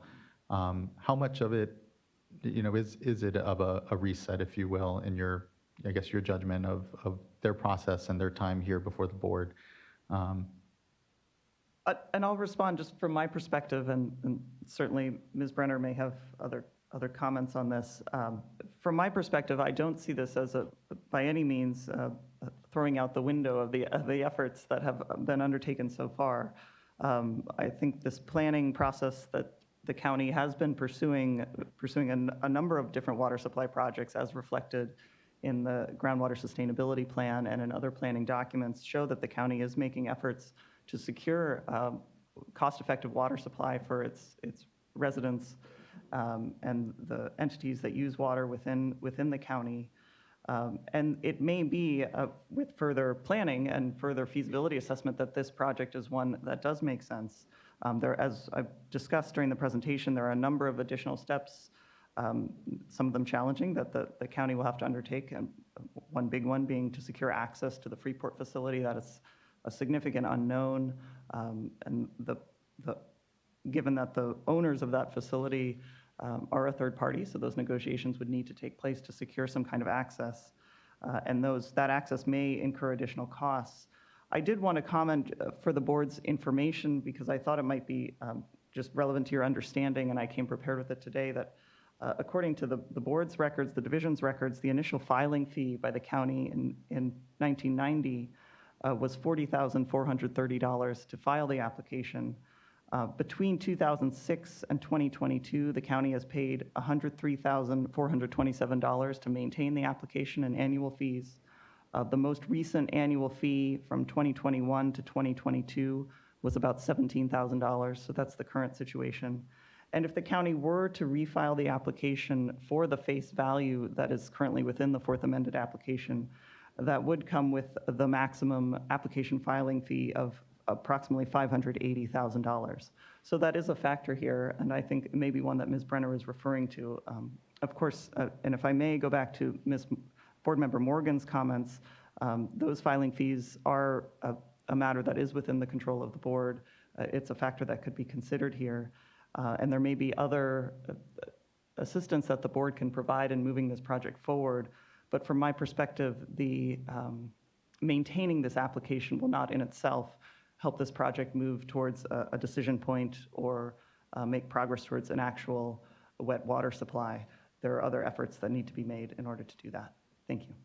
I appreciate that, Ms. Kenzie, and here, you know, I appreciate the perspective of the county and truly here wanting to maintain the application, but I think it's not a full reset, right? I mean, it doesn't, and here I know that it can feel a hit perhaps to momentum, but I can't help but feel a more refined application might actually help get through and more quickly be able to go through the board process as opposed to pending for such a long time, which itself has a cost, we know, to the county. I'd be interested in understanding the flexibility that we could have for the fee that may be associated when the county's ready to come back if we are to move forward today with an application.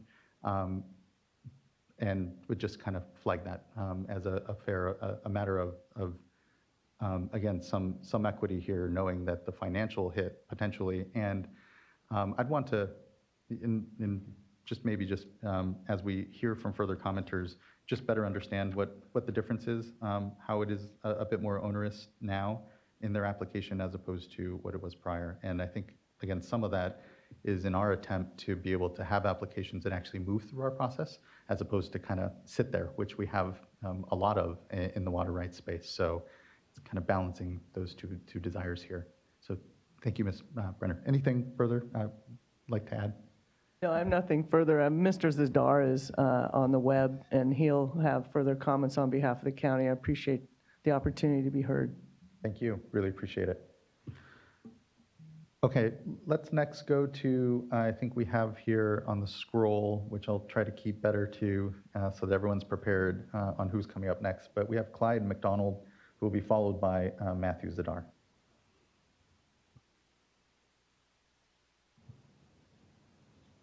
Good morning, board members. My name is Clyde McDonald. I'm representing Save the American River Association. 50 years ago, the founders of Save the American River Association, known as SWRCB, conceived of the idea of the American River Parkway, which runs through urban Sacramento. Today, the parkway is one of the best urban parkways in the nation, attracting 8 million visitors per year, more than Yosemite. It's a wild and scenic river, both state and federal. In 1990, SWRCB protested the original San Joaquin application because it would have reduced flows in the lower American River. In the 32 years since, San Joaquin has never contacted us to resolve our protest. SWRCB is a member of the Sacramento Water Forum, which was created by the city of Sacramento and the county of Sacramento in 1993. The Water Forum has become the regional water planning entity for the 3-county area, Sacramento, Placer, and El Dorado regions, with 50 organizations as members. San Joaquin has never met with the Water Forum. I really think in today's environment where the people in one watershed want to go into another watershed, they have a duty and obligation, or at least should have, to talk to the people who live in the area where they want to get the water. It's been 32 years. San Joaquin has not done that. I think if we look at what would have happened last year, had San Joaquin taken its water, Sacramento probably would be in a water crisis because San Joaquin would take its water early in the year, and then the drought kind of blew up on us, and Folsom ended up with something around 200,000 acre feet. Sacramento would be an absolute water crisis. San Joaquin never addressed these kinds of issues. These are really important. The Water Forum has probably spent $30 million trying to develop protections for the Lower American River to meet the water supply of the Sacramento area. We've worked with the Bureau. We have temperature models, doing all of these things, trying to do that. San Joaquin has not engaged in what has happened in the Sacramento area. They've looked at their own area, but they have not looked at the Sacramento area. Sarah, during this process, given that they hadn't talked to us, Sarah also asked the other protestants whether San Joaquin had contacted them to work out their protests.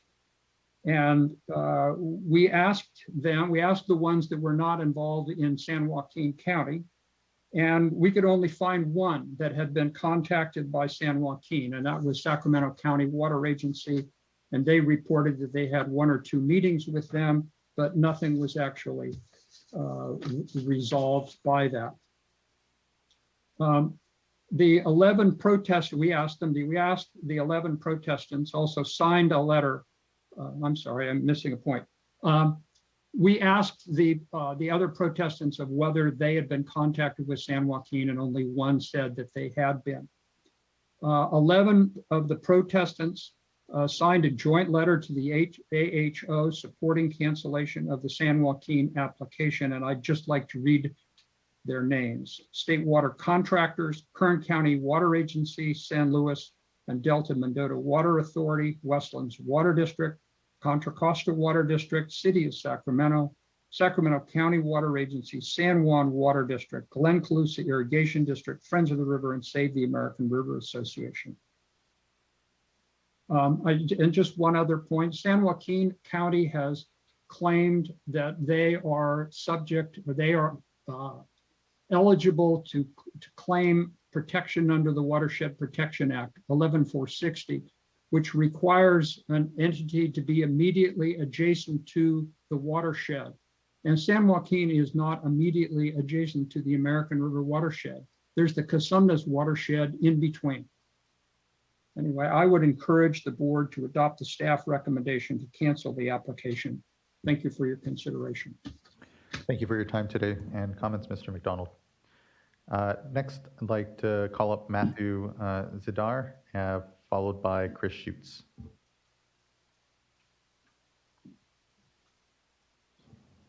Good morning. Greetings.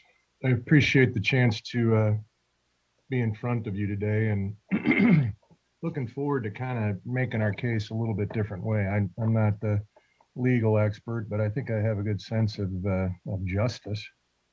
I feel like a boxer, and we're here in like the 10th round, and we probably lost in the fifth round just on points, you know, as we're going up against some pretty big interests here.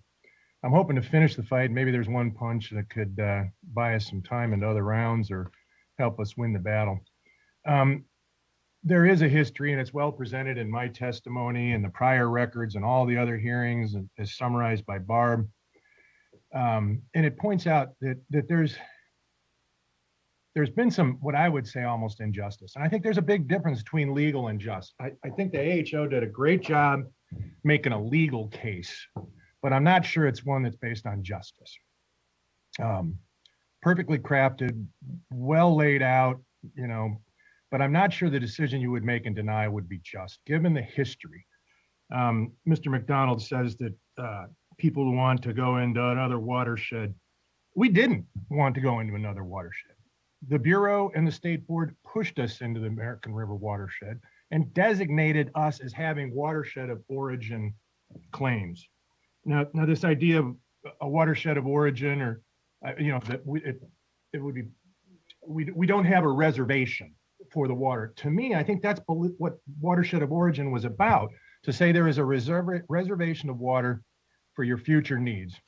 And we were designated that way because we were basically kicked off of our local streams, both the Stanislaus and the McQualamy, by actions of the State Board in the past and the desires of the Bureau of Reclamation to get people to subscribe to the Auburn Dam and take water down the Folsom South Canal, which subsequently were denied to us. So again, I'd point you, if you had a chance to read the testimony and the history, I won't beat it up too much, you know, but I will say it was legal, but was it just in 1956 when the State Board in decision 858 denied our access to the rivers, as I mentioned. And theoretically, they corrected it later by saying, oh, you're watershed of origin. So you are in the American River watershed as a matter of water supply planning. That was a state board designation because of the push off of our rivers. Later on, Mokelumne and Stanislaus were apportioned interests outside the county, saying that the American River was thought to be cheaper and more dependable than the Mokelumne River. That's obviously proven not to be true. Was it just when in 1958, Decision 893, the county and interest filed for water rights to the American River and were denied these permits with a seniority of 1958 at the request of the Bureau, which later got the water rights assigned by the State Board. It was legal, but was it justice when the State Board approved the water rights permits to the Bureau, Decision 1356, determining San Joaquin County could be equally served by the contracts with the federal government. And when the State Board reiterated San Joaquin County would be assured access to the American River, further confirming the premise that the county's access to the American River was based on Watershed Protection Act. That is a reservation for future needs. Gosh, it's no mystery to me that all the exporters are happy to see us get kicked off the American River as well, especially given the nature of the State Board's challenging task to come up with the Bay Delta plan and updates. Was it just when in 1967 and 71, when the federal contracts with the Bureau were negotiated, approved by the USBR locally, and then denied based on a lot of politics in Washington? It was legal, but was it just when in 1973, the Stanislaus was apportioned under D 1422 to the Bureau, saying that the portions of San Joaquin County north of the Calaveras would be best served by the Folsom South Canal and the American River? This was later affirmed in 1981 when the Secretary of Interior noted that the provisions of the only a small amount of Stanislaus and San Joaquin County could accept the water or would accept the water provided from the American River through the Folsom South Canal. Was it just when we were denied access to the Folsom South Canal and moved to a point of diversion to Freeport Water Project, an unaffordable and not cost-effective solution? We could not pay for that water. We could not afford it. We tried. We looked every way. There was conversations, and the costs just were not tenable for our, yes, disadvantaged county. You're going to be seeing future decisions. I ask you to remember these facts when you, in the future, are asked to apportion the water to others, which you may deny us today.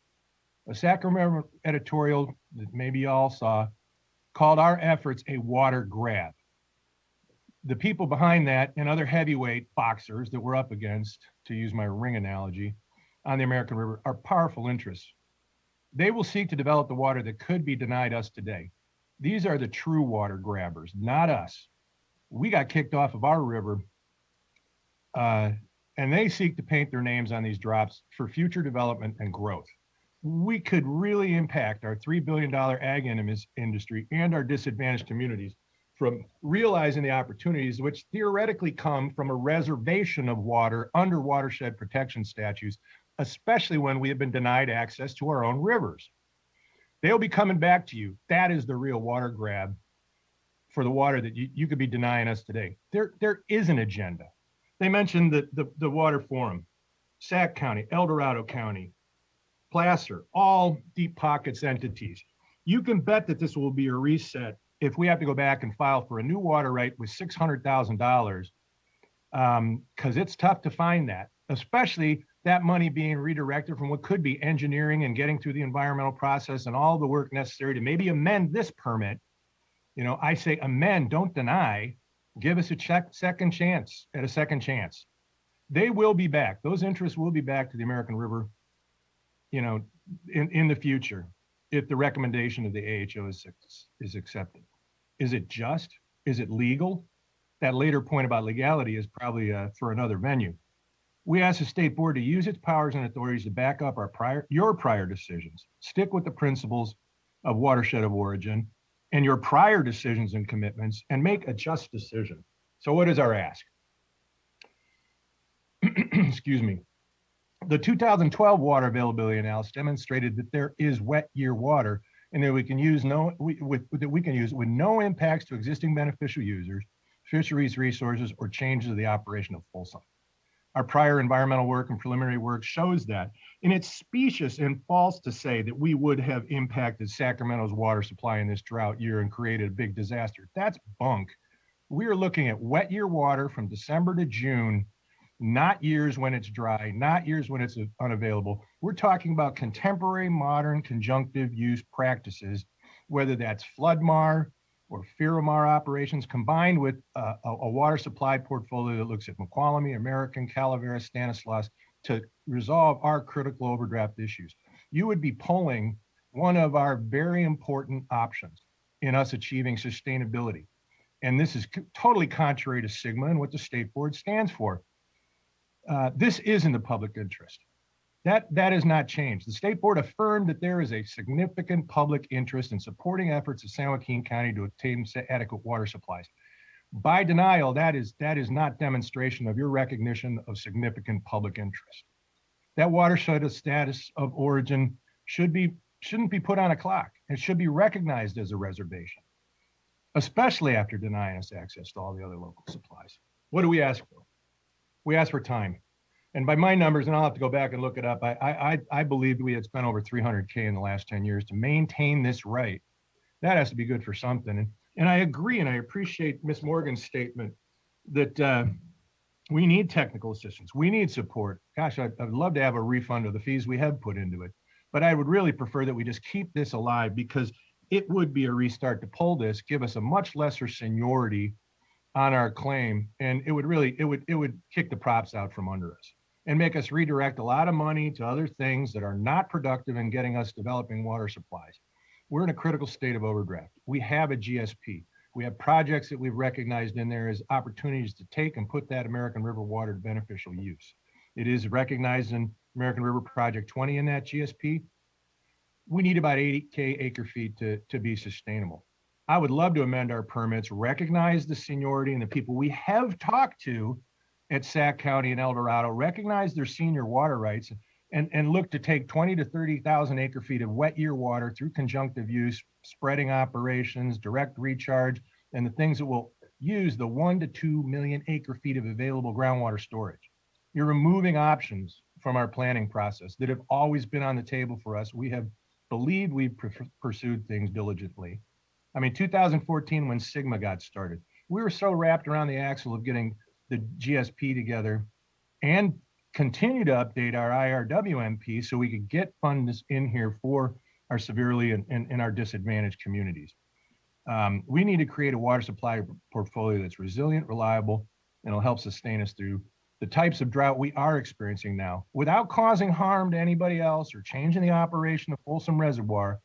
And we need all of this to respond to climate change. You're removing one of our critical alternatives and essentially hobbling us, tying one arm behind the back in the boxing matches that we do have to be in to plan our future. State board has an opportunity to intervene and support supply solutions here without forcing cutbacks to demand, impacts to the economy, loss of jobs, and everything else. We ask for a second chance.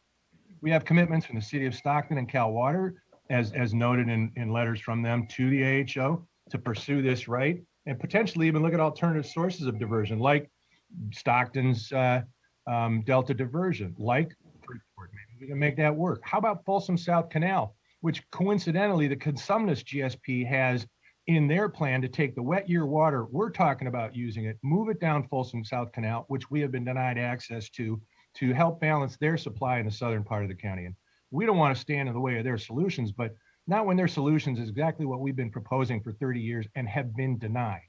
So that's a paper water solution in their Consumnes GSP to achieve sustainability. We'd ask for the same courtesy. Let us use Folsom South Canal more cost effectively, get that water in the northern part of our county, and we can move forward. We asked for the opportunity to update the water availability analysis. And we did talk to SAC and El Dorado, saying that's the first step, is making sure that we are consistent with any updates.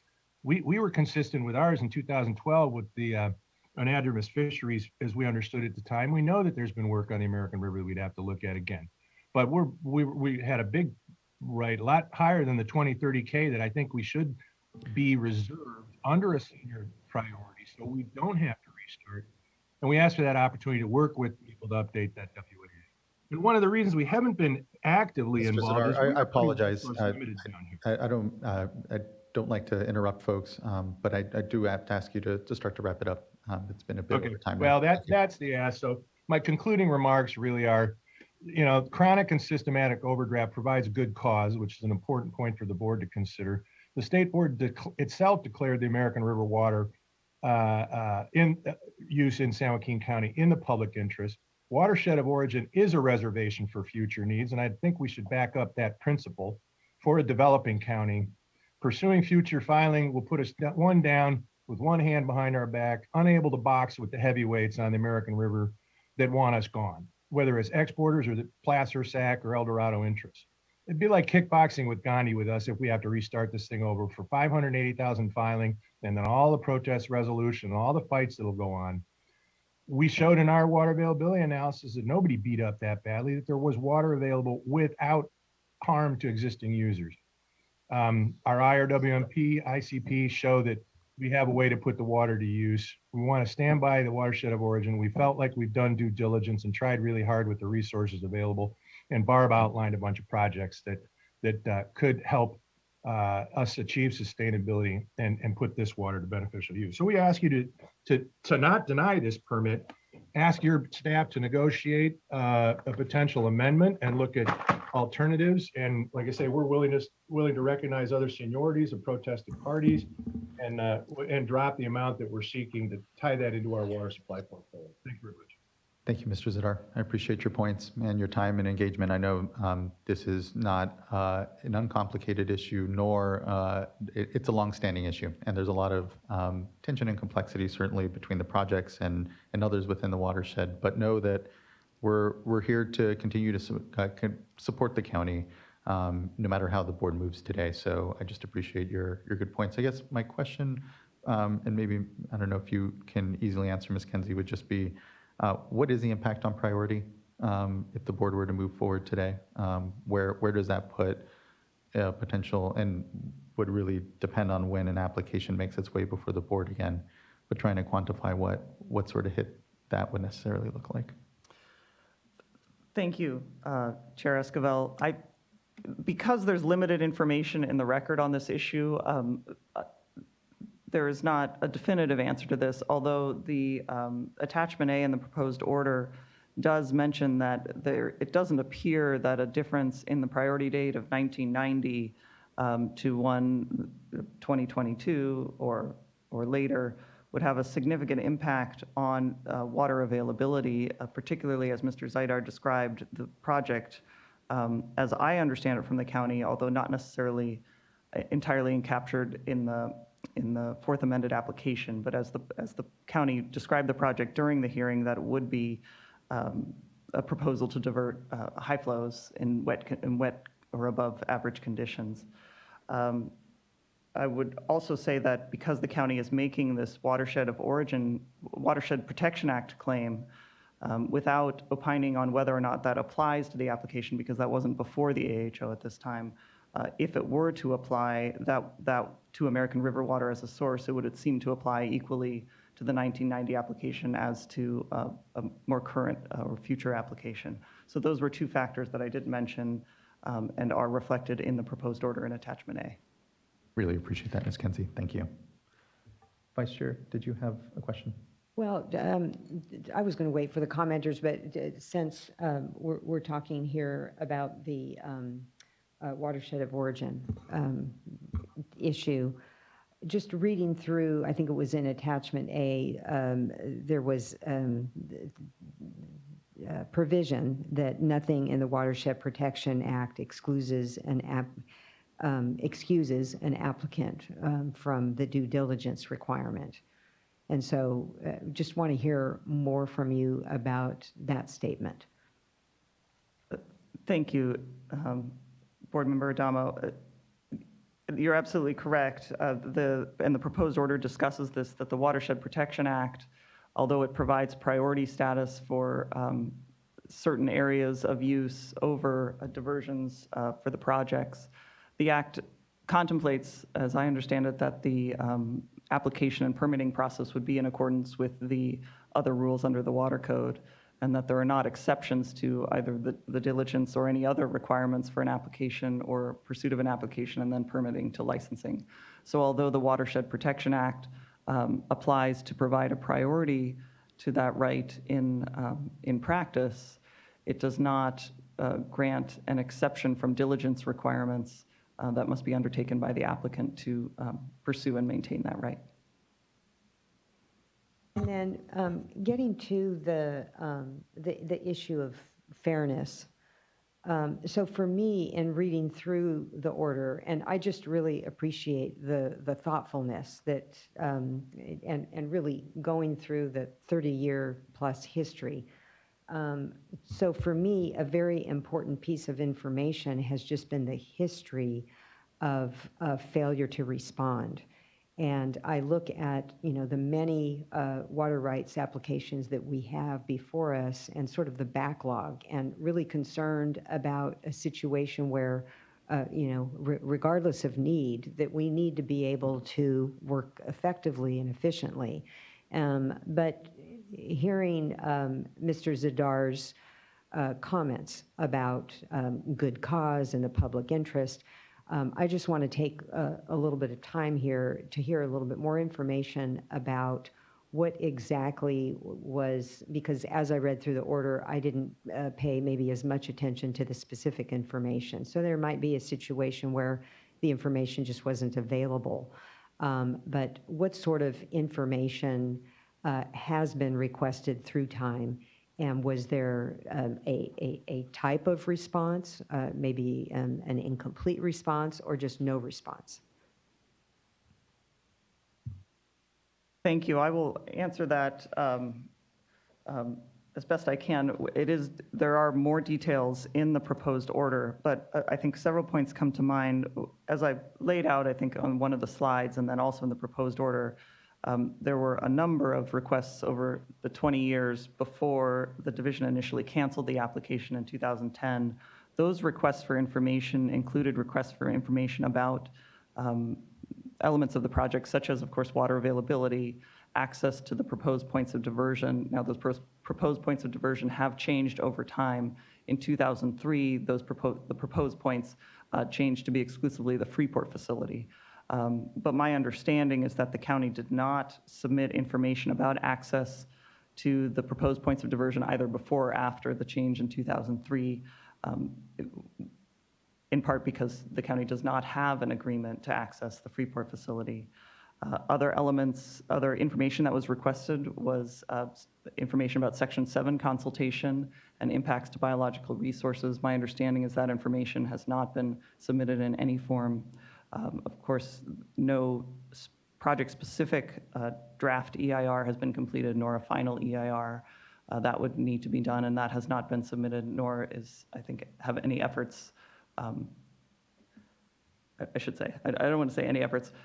No specific plan to put together a project-specific EIR has been in place or has been pursued. Most recently, in 2014, I believe the county did provide some water availability information and has done that based on a commitment to use South Fork American River water as the sole source under the application. So the county did provide some water availability information, although the division had additional questions. So I don't know that believe according to the records that we have in the administrative record, more information would be needed on water availability to complete this process. But my understanding is that water availability information is essentially the only information requested in the 18 different categories of information that the division identified in its 2011 letter that the county has fully responded to at this time. Thank you both. Looking to see if there's anything from fellow board colleagues. And then let's move on to further commenters. Next, we have Chris Schutz, who will be followed by Carissa Beecham.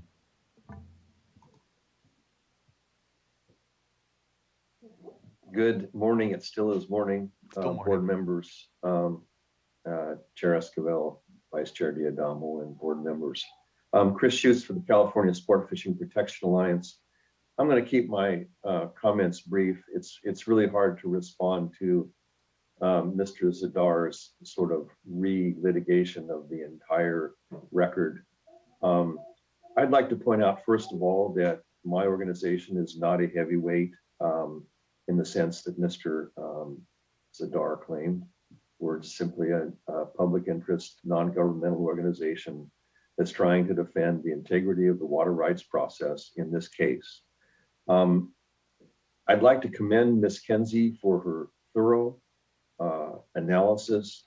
And I'd like to point out, in contrast to Mr. Zadar's suggestion, that it's not just a legal analysis that just goes by the letter of the law. It also takes into account extensive factual issues that have come up in this process. Slide 17, I believe it was, in particular, discusses the obstacles to construction and use.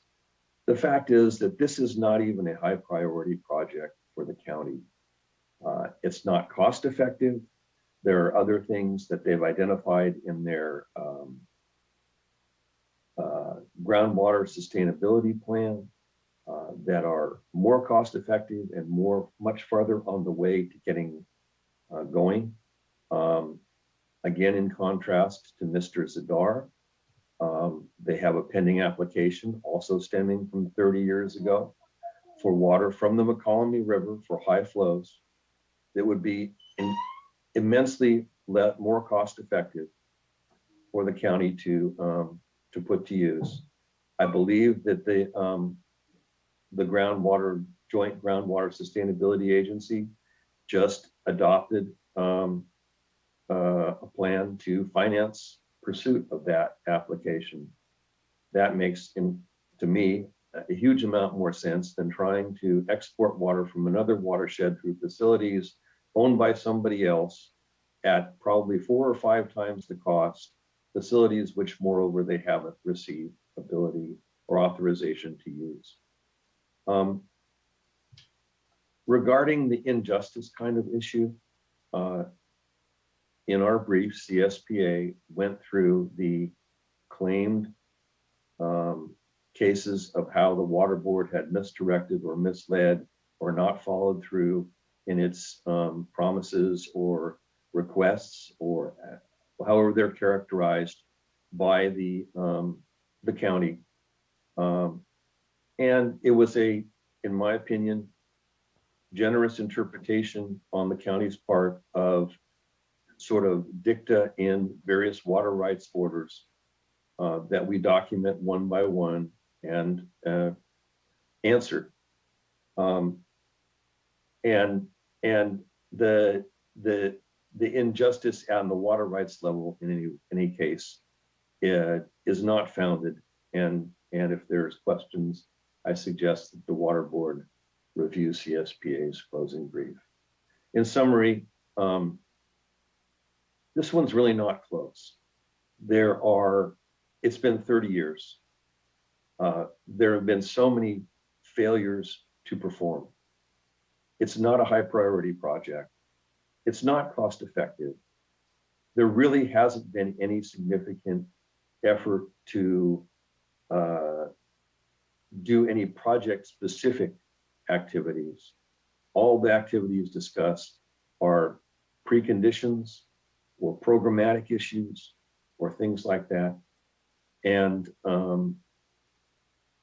it's in the best interest, not only in my opinion, of the water board to help defend the integrity of its process, but also in the best interest of the county to take this one off the list and move on to projects that are more economic and more likely to take place.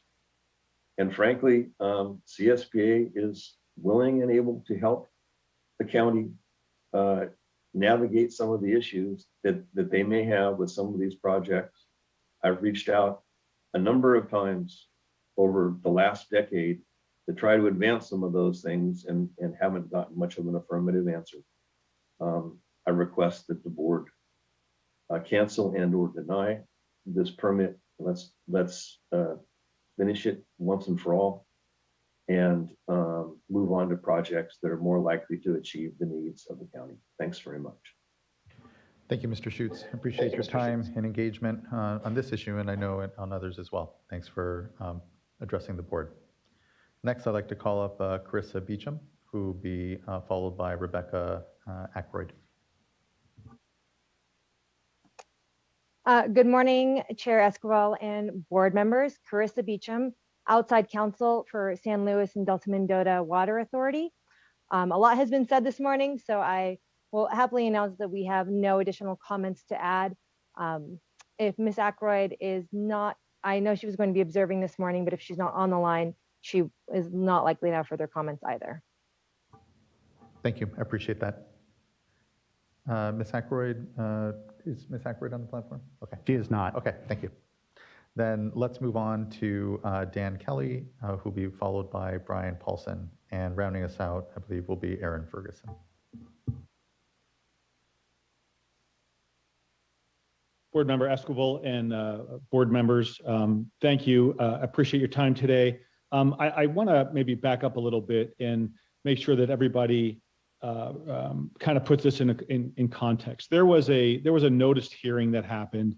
The Administrative Hearing Office held a hearing where there was extensive testimony and cross-examination on all of these issues, and certainly many of the issues that have been discussed today by the county. Access to Freeport, the application of this water right application to the DREAM project, and all of that was addressed in rather extensive briefing, and we think it was considered in a well-reasoned draft opinion by the hearing officer. The county's own testimony during those proceedings demonstrated that the county did not intend to diligently pursue this application, and I think that that's reflected in the proposed order. I think it's also important to realize that, as the hearing officer told you today, that the watershed of origin issue was not at issue at the hearing on this matter. It was not part of the noticed proceeding. There was no evidence about it at the hearing, and it was not briefed. And so that issue is not before the board today. It simply is a matter of whether or not the county has proceeded with diligence in pursuing this water right application. And so the board doesn't need to address at all the application of the watershed or area of origin statutes to the county's water supplies. And as the hearing officer said, the county is free at any time to submit another water right application. And if in fact the watershed of origin protections apply, then they would apply to that future application and not put the county to any disadvantage. So with that, I have no further comments. Thank you. Thank you, Mr. Kelly. Next, I'd like to call up Brian Paulson, and our last speaker will be Aaron Ferguson. Thank you very much, Chair Esquivel. It's a pleasure to be in front of the board today. I echo the comments of Dan Kelly. I do want to just acknowledge, and by the way, I'm Brian Paulson. I am General Counsel for El Dorado Irrigation District. EID, as it's commonly called, is a protestant or in this application. And so that is the posture that we have assumed.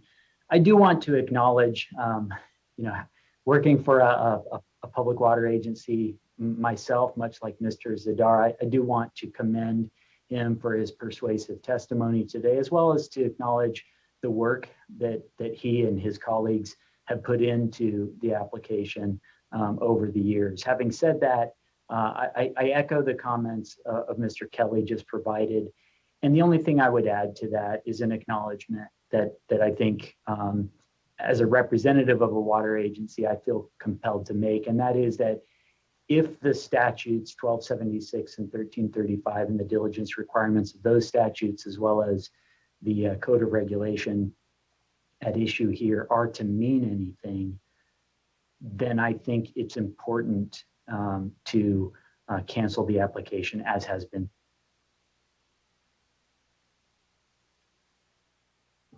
Apologies, Mr. Paulson. We lost you at the end of your comment there. And I'll just thank Mr. Paulson for his comments and acknowledgement of Mr. Zadar's points. I think we can have these conversations collegially for sure, and do appreciate his acknowledgement of others' comments. Next, then, we'll move on to Aaron Ferguson, who will be our last commenter. Good morning, Chair Escobar and board members. Aaron Ferguson from Somac, Simmons and Dunn, appearing on behalf of Sacramento County Water Agency and Glen Colusa Irrigation District. Mr. Kelly did a nice job summarizing the concerns of most particular interest to SCWA and GCID, so I won't add any further comments. SCWA and GCID encourage you to adopt the proposed order. Thank you. Thank you, Mr. Ferguson. Looking to my fellow board colleagues, any further discussion? And I want to again also acknowledge the good points that everyone has made, the good discussion that we've had, and the thoroughness of Ms. Kenzie and the Administrative Hearings Office. I think, again, there are themes of justice were brought up. I feel that the work that Ms. Kinsey is doing is not just legally valid, but also comes with a sense of justice as well. And here, know that at least certainly from the chair, and I think I can speak for the rest of the board as well. We are here to continue to work with the county, and this doesn't remove this as an option for the county. I'm willing to also understand if the county pursues an application again, if the board is to act here, then how we can address maybe the fee issue on reapplication, knowing that it can very well be a significant departure from the original fee amount and could be a disincentive for the county, knowing that there aren't just buckets of money lying around.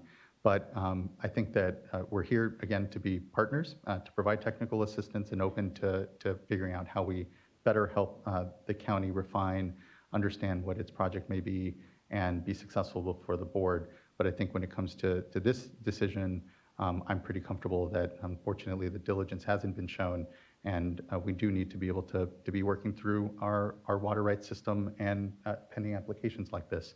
And so I'm largely supported. But looking at my fellow board colleagues, if they want to make further points, and want to acknowledge and thank Board Member Morgan for her strong points here and sharing her important perspective amongst this discussion.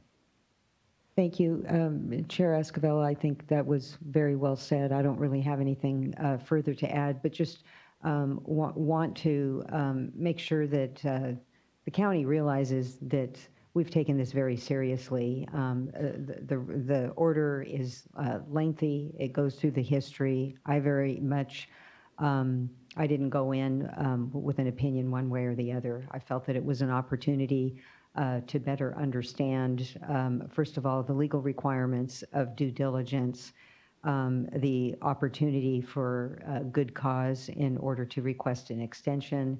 And I think that it was important in my decision-making anyway to stay focused on that, despite the fact that I want good things to happen in San Joaquin County, and really would have preferred a different result if the law allowed for that. But the record is very clear. I don't see a feasible plan, the lack of response in repeated requests for information, and not the showing of reasonable diligence. So I'm comfortable with the order, and I appreciate your comments, Chair Escobar, about extending, keeping the door open to having further conversations with San Joaquin County, and do appreciate that some of the supporters that weighed in their offers as well to collaborate and continue working with San Joaquin County. Thank you, Vice Chair. And with that, we have one more board member, sorry. Okay. Firestone, I think, would like to say some things as well. I'll echo the comments that were said, just to share kind of my thinking in this, which is consistent with the other board members. I do think that equity and public interest is an equity within our public interest analysis as part of our application process needs to be built into that. And I think in particular, we've talked about technical assistance or the challenge of financing planning that often lower income communities need to seek out rather than being able to self-finance. That all adds a lot of time in terms of the planning process, and I think needs to be incorporated into our analysis of due diligence in terms of how things move forward. I think that was not something that is was pursued or has been pursued or is being pursued actively with a specific project here, but I want to just acknowledge that as we think about and continue to process our applications going forward.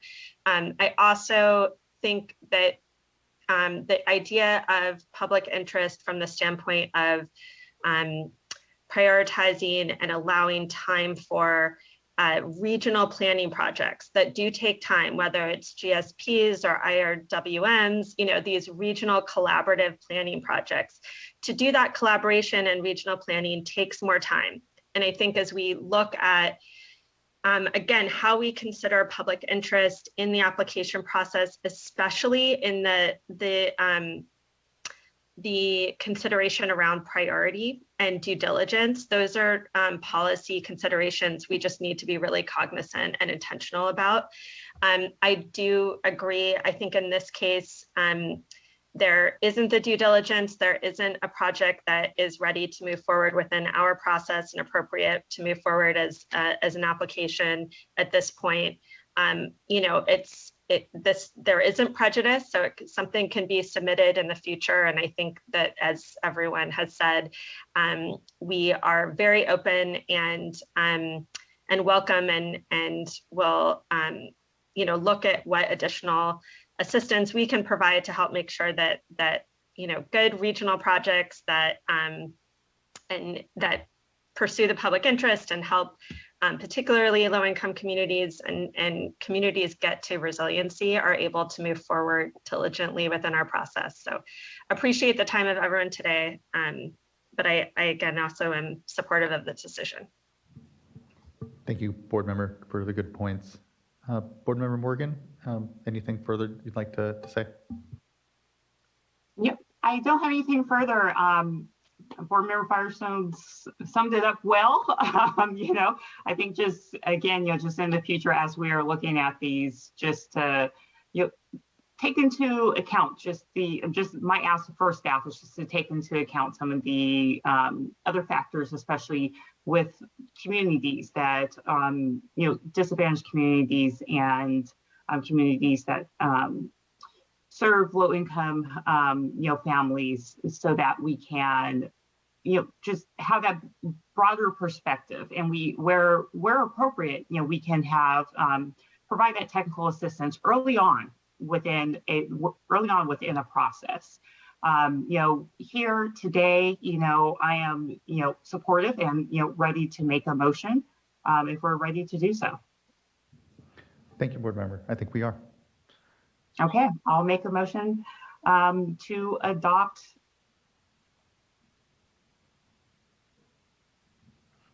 Thank you. Do we have a second? Second. Ms. Townsend, can you please call a roll call vote? Certainly.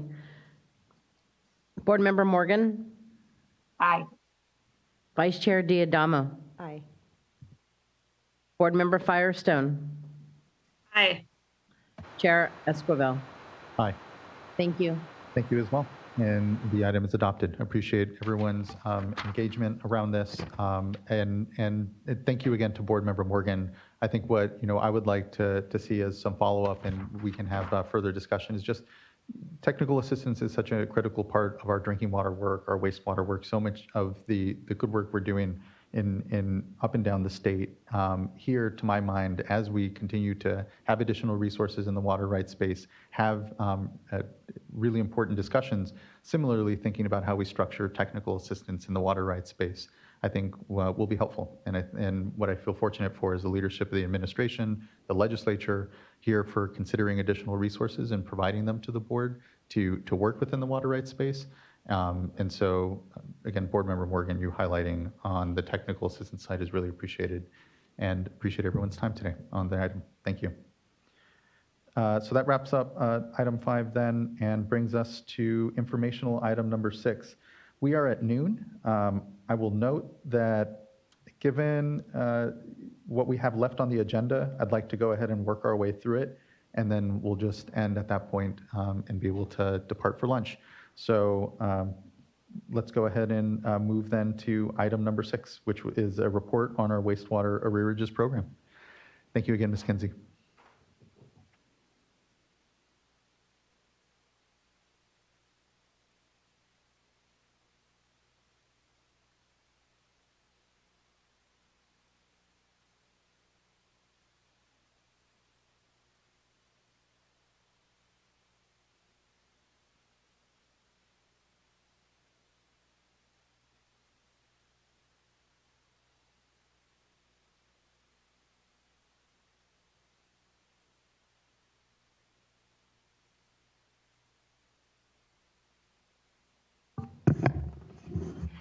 Good afternoon. Your mic may not be on, sorry. Check 1, 2. Hey. All right. Afternoon, Chair Esquivel and board members. Hope everyone is having a fine day so far. My name is Gergagan Chand. I am a water resource control engineer within the Division of Water Quality. And to my left is Julie Osborne, lead attorney on this project from the Office of Chief Counsel. And sitting to the far left is Karen Mogus, Deputy Director of the Division of Water Quality. And today we'll be providing a status update on the wastewater arrearages program. So next slide, please. So just as a quick recap, the purpose of the wastewater arrearages payment program is to provide financial assistance to those customers who were struggling to pay off their sewer bills during the COVID-19 pandemic billing relief period, which was from March 4th of 2020 to June 15th of 2021. The last time we were before this board, which was in mid-January of this year, this board adopted guidelines for the wastewater arrearages payment program. Those guidelines established the process and criteria that was going to be used for the administration of program funds. Since then, staff has successfully, 1, developed an online application portal, 2, outreach to public wastewater utilities and respective billing entities, 3, reviewed and approved those applications, 4, processed and mailed checks to approved applicants, and 5, developed an online portal for approved applicants to report how program funds were utilized. And for each of those accomplishments, I'll discuss in the upcoming slides. Next slide. So speaking on outreach, part of the reason why we were able to successfully implement this program in record timing is due to the significant amount of outreach that was performed. Unlike with the water arrearages program, staff did not have a readily available data set of the universe of public sewer agencies in which that were responsible for billing individual customers.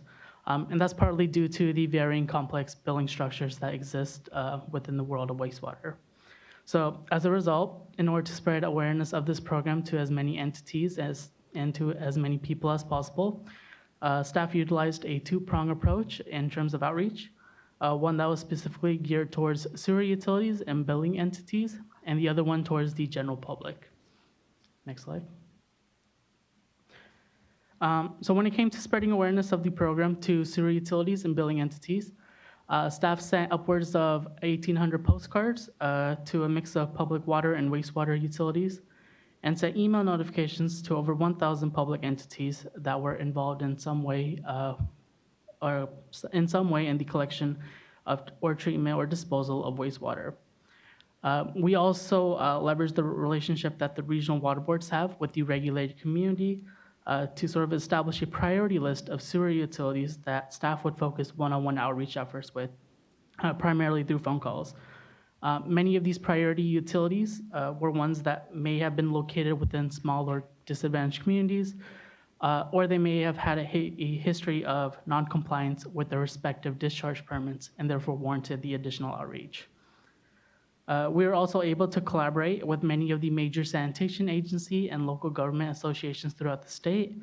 And I'll just name a few, such as the California Association of Sanitation Agencies, California Water Environment Association, Rural County Representatives of California, and the California Special Districts Association. And staff was able to distribute FAQ and fact sheet documents that were developed that detail the program so that those reference materials could be handed to member agencies to spread awareness. Next slide, please. When it came to the general public, staff developed a separate series of fact sheets and FAQ documents breaking down what the wastewater arrearages program is, as well as highlighting the customer's role in motivating or persuading their sewer billing entity to apply for program funds. A social media campaign was also launched on platforms such as Instagram, and a series of press releases were issued for public viewing. Staff also posted a weekly list of applications we received from sewer utilities and billing entities under the program so that members of the public can see if their utility had signed up and applied for funding. In the case that a utility had not applied for funding yet, the customer would then able to refer to our list and reach out to their billing entity, their sewer billing entity, so that they could apply for funding on the customer's behalf, particularly if there were existing arrearages. Finally, we were also able to provide resource materials to community-based organizations, such as the Community Water Center, East Yard Communities for Environmental Justice, and Central California Environmental Justice Network, just to name a few, so that they could also share these reference materials to the communities that they assist and represent. Next slide, please. So diving into the final numbers, in total, there were 242 sewer utilities, a combination of sewer utilities and sewer billing entities that were approved to receive funding under this arrearages program for a grand total of $134,199,277.44. So this amount is inclusive of residential and commercial accounts that were in arrears, as well as administrative cost reimbursements that the utilities were allowed to claim per the adopted guidelines. As you can see from this bar chart, approximately 42% of the approved applicants were for funding requests under $50,000. Many of these requests were from sewer systems, small communities. And in total, about 89% of the total approved requests were for under $500,000. The one data point I'd like to bring out to attention is the one that to the far right that sticks out, and that was the only entity that applied for funding in excess of $10 million. And that was the Los Angeles Bureau of Sanitation, commonly referred to as Los Angeles Sanitation. And they were approved for $59 million, or approximately 44% of the total requested arrears funding approved under this program. Next slide, please. So here on this slide, you can see that the numbers are broken down a little bit further based on account type. Approximately 99% of the accounts that the sewer utilities or billing entities requested arrears funding for were for residential customer accounts, approximating $111.7 million. There were only 242 commercial accounts that had qualified arrears during the eligibility period. On this slide, you might see the total of $131 million on there. That is only a sum of the residential and commercial accounts and doesn't take into consideration the administrative cost reimbursements that were depicted in the grand total in the previous slide. Next slide, please. So moving forward to where staff is currently at with the implementation of this program. Since the close of the application period back on April 22nd, staff has developed an online reporting portal for entities to submit details on how those dispersed funds were utilized. And this portal went live last month on June 8th. So within the portal, approved applicants must report the number of customer accounts that were credited and the amount that they were credited with, and provide a detailed description of the administrative tasks that were performed.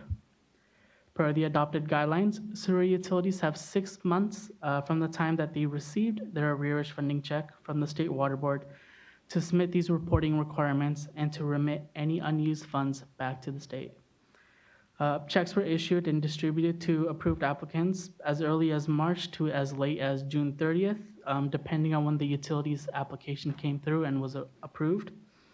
And as a result, the final deadline to submit these reporting requirements for the utilities who have submitted applications could be as late as December of this year or up until January of next year. Next slide, please. And so while we're still receiving these reports from approved utilities and billing entities, just as a preliminary update, as of July 14th, staff has received reporting requirement submittals from 45 of the 242 approved utilities/billing entities.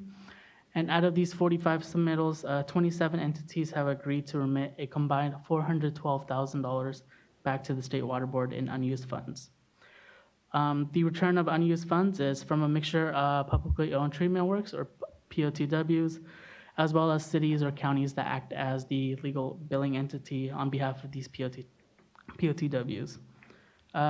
So far, the largest return check that we have received is from the city of Clovis, which is agreeing to send $103,000 back to the state in unused funding.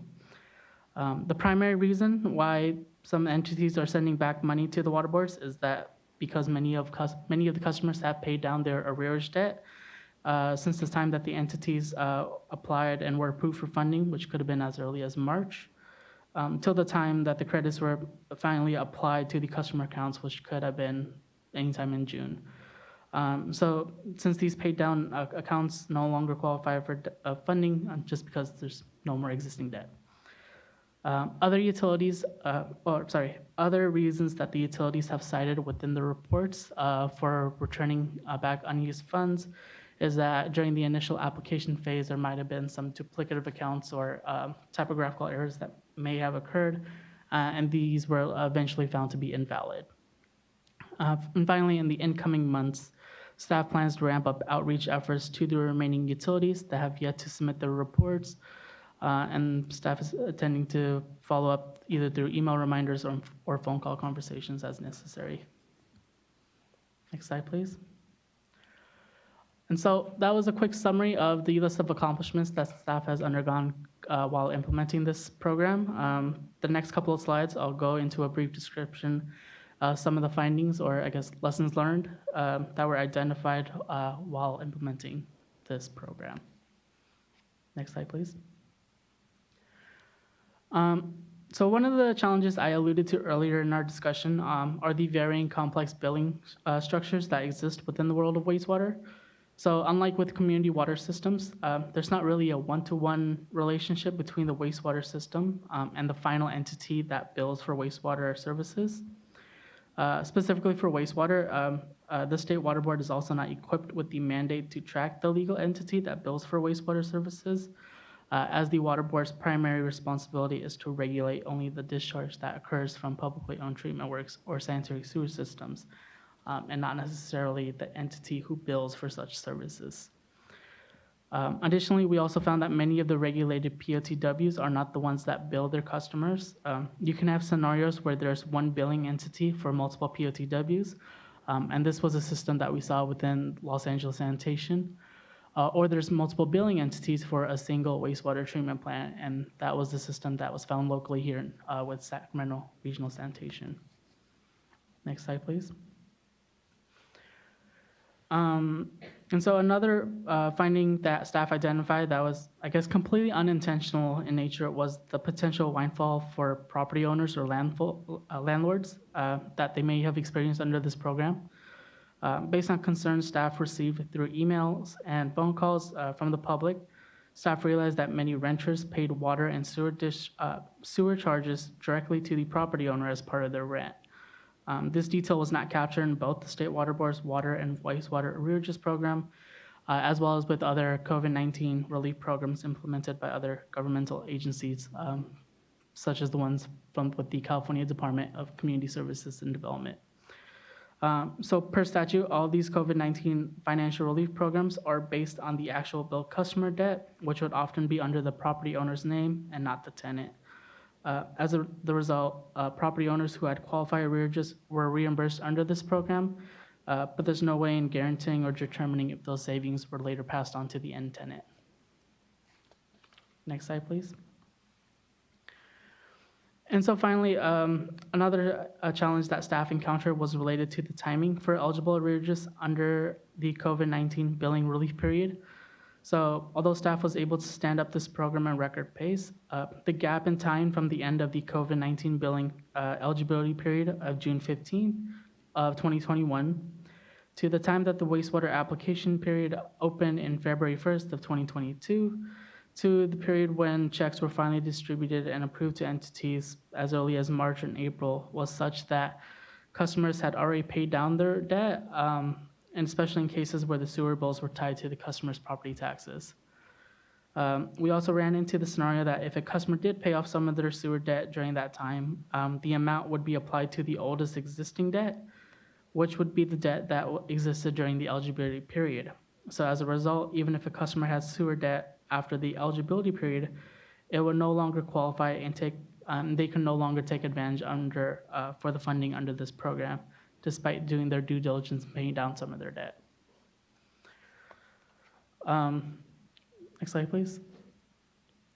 And so that's basically a recap of some of the lessons learned that staff experienced under this program and a conclusion to the overall staff update on the wastewater arrearages payment program. Staff is now available to answer any questions that the board or members of the public may have.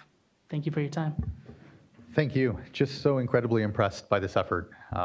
Between the arrearages on the drinking water side and here on the wastewater side, being able here, I mean, it was just in this last year's budget here as we approach this fiscal, we now are done with the fiscal year. And to be able to have executed both of these programs within a year, to get the dollars out, for them to have hit accounts and are improving the affordability of these services for households and families is just really incredible. And so just thank you and all the entire team for doing something, and especially on the wastewater side, where drinking water, we have a lot more touch points, to your point, and a lot more data as well. And here in the wastewater, we've never done anything even similar to this, and really having to start it from scratch, if you will, is just so impressive, but needed, because these affordability issues aren't going anywhere. And we know that we need to continue to understand how best to even deliver support and services to our communities. And here, what is not lost on me, I think, is how we were ever chasing that debt window, whether it was the data around how much debt was out there, or as we try to get dollars out, understanding that people pay their bills, people pay off their debts. And some of the challenges with the program was that very strict window of what debt was actually qualifying for this program. But the lessons learned, the information has been incredible to see, and just really thankful for a lot of, I know, long hours that folks put into this program, and it shows. I guess my one question would just be, I know on the drinking water side, we were able to kind of pull together a statistic that said, is something like 80% of Californians represented by systems were captured in that program, right? Had an application before us. Do we know how many of the systems potentially out there that could have come to the program did? How much of a reach, I guess, on the wastewater side we had with this program, knowing that on the drinking water side, it was about 80%, and which is incredible to be able to say 80% of Californians, if they had debt within that window, were able to take advantage of this program. And just wondering if we have anything comparable at this point for the wastewater side. Yeah, don't have that statistic readily available on me right now, but we can definitely provide that. Thank you. Yeah, that would be great. Just to, again, get a sense of scale, because the number of systems here, the number of households, it's not insignificant. I do want to temper expectations because we don't have that data, right? It's not that easy. Right? It's not that easy because of the issue of the complex billing and support system. We may not ever have exactly the number of who could have been available, because we don't know everyone that does the billing. Thank you. No, I appreciate that. And again, to my first point, just it's a different animal on the wastewater side. We just don't have these sorts of things. So appreciate that. It may not be as easy to generate, but thank you. Board members, colleagues, questions, comments, and just, again, incredibly impressed. Yes, if I could, I would just like to thank all of the staff for their incredible work on this program. Staff from divisions of water quality, information technology, administrative services, financial assistance, and office of chief counsel. There were staff from across the, the water board that went in, that came together to form a team to make this all happen. So I just want to acknowledge all of the staff that, and I apologize if I left any out, that came together to, really to form a team to make this happen in such a short period of time, on top of all of their everyday work. So just want to express my gratitude and recognize this tremendous effort. Thank you all. Hear, hear. Thank you, board member.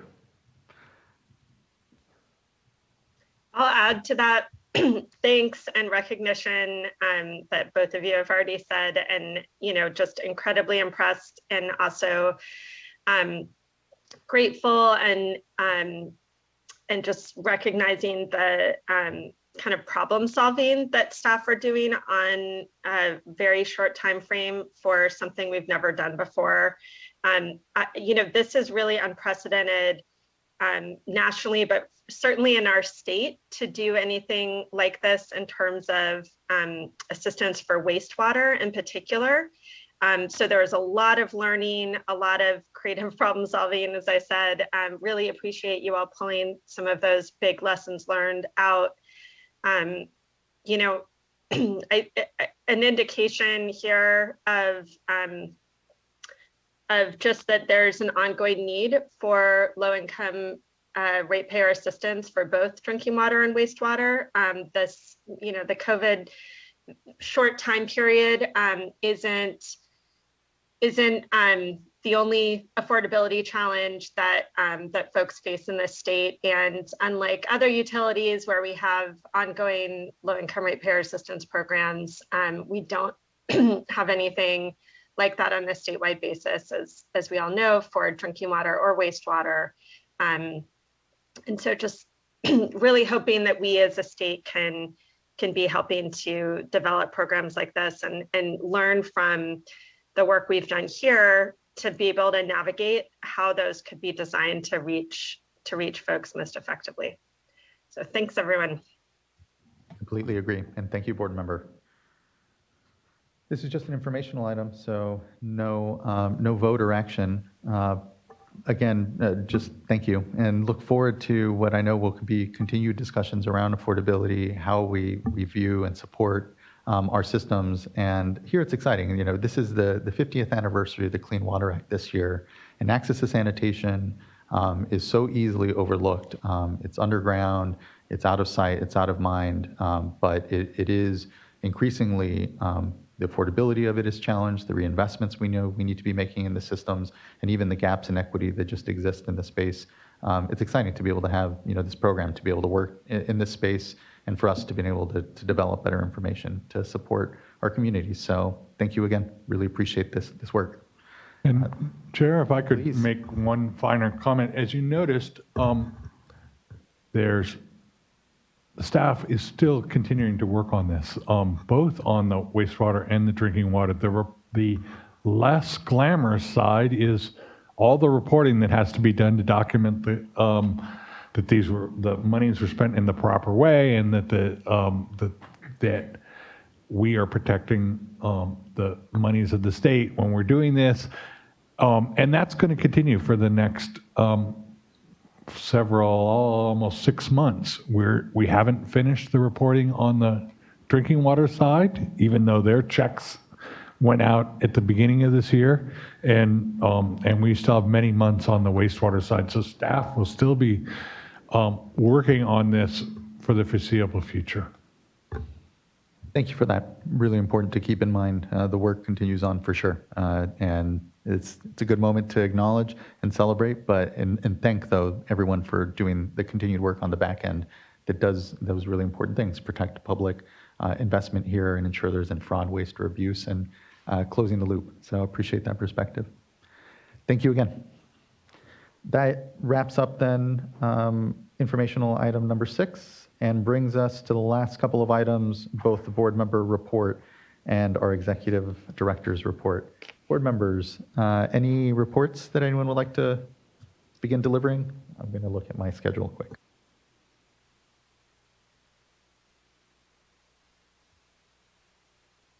I can jump in while folks are looking. I was able, as Secretary Blumenfeld mentioned, able to go down to Calexico and El Centro and participate in a press conference around the New River Improvement Project and the funding, additional funding that has been brought in for cross-border pollution, and just the leadership of the city and local leadership to get resources for that project. That is something that has been in the works. It's a real environmental justice issue. It's, really incredibly contaminated water flowing just past houses in the city of Calexico. And this is phase one of a project that has been in development for a really long time. So was fortunate to be able to meet with folks there along with Cali PA, just understanding the city's challenges and trying to make sure that that project can move forward. We're just so close to being able to get that finally diverted from the community and get good water flowing down. So I am just really anxious to make sure we are doing everything we can to support that project moving forward. I know, as we said during that item, that Mr. Angel has been incredibly committed to that as part of the regional board, and then now after he's retired, and just continued leadership from the regional board down there as well. I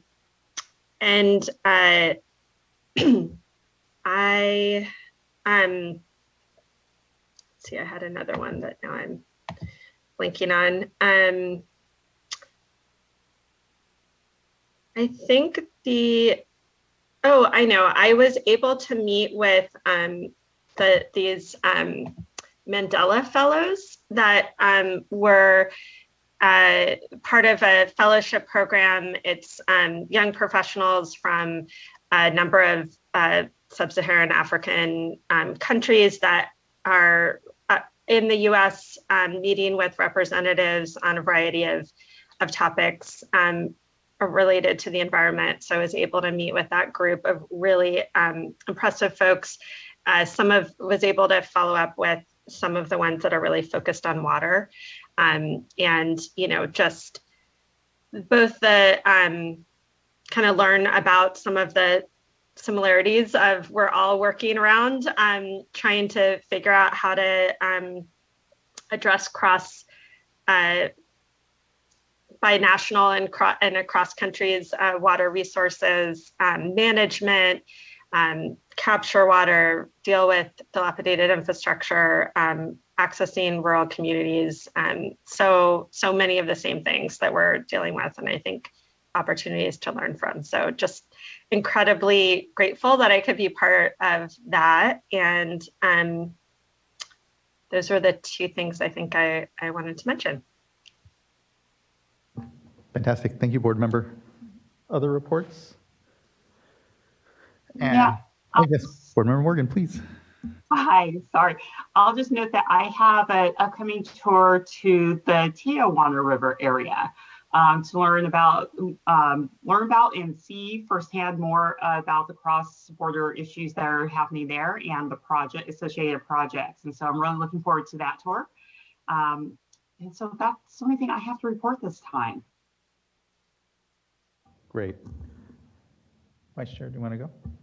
I'm not finding one on my calendar, but I did attend RD 108's anniversary celebration, 100-year anniversary celebration, and that was just really cool. And I put on everyone's desk a little thumb drive that had a history of RD 108, and I've got mine over here for you right now. Anyway, it was great to get out and see folks, a good, diverse group that was out there celebrating with them. And then last week, I sat in on the Delta Water Masters discussion that he hosted regarding Delta water issues, just seeking a dialogue of collaboration as we continue to be challenged with ongoing dry conditions. And Delta interests were there, as well as folks that rely on Delta water supplies. So that's all I have. Thanks. Thank you. I'll be quick, and it has been a month since we gathered, so there was quite a bit, but I'll cover it briefly.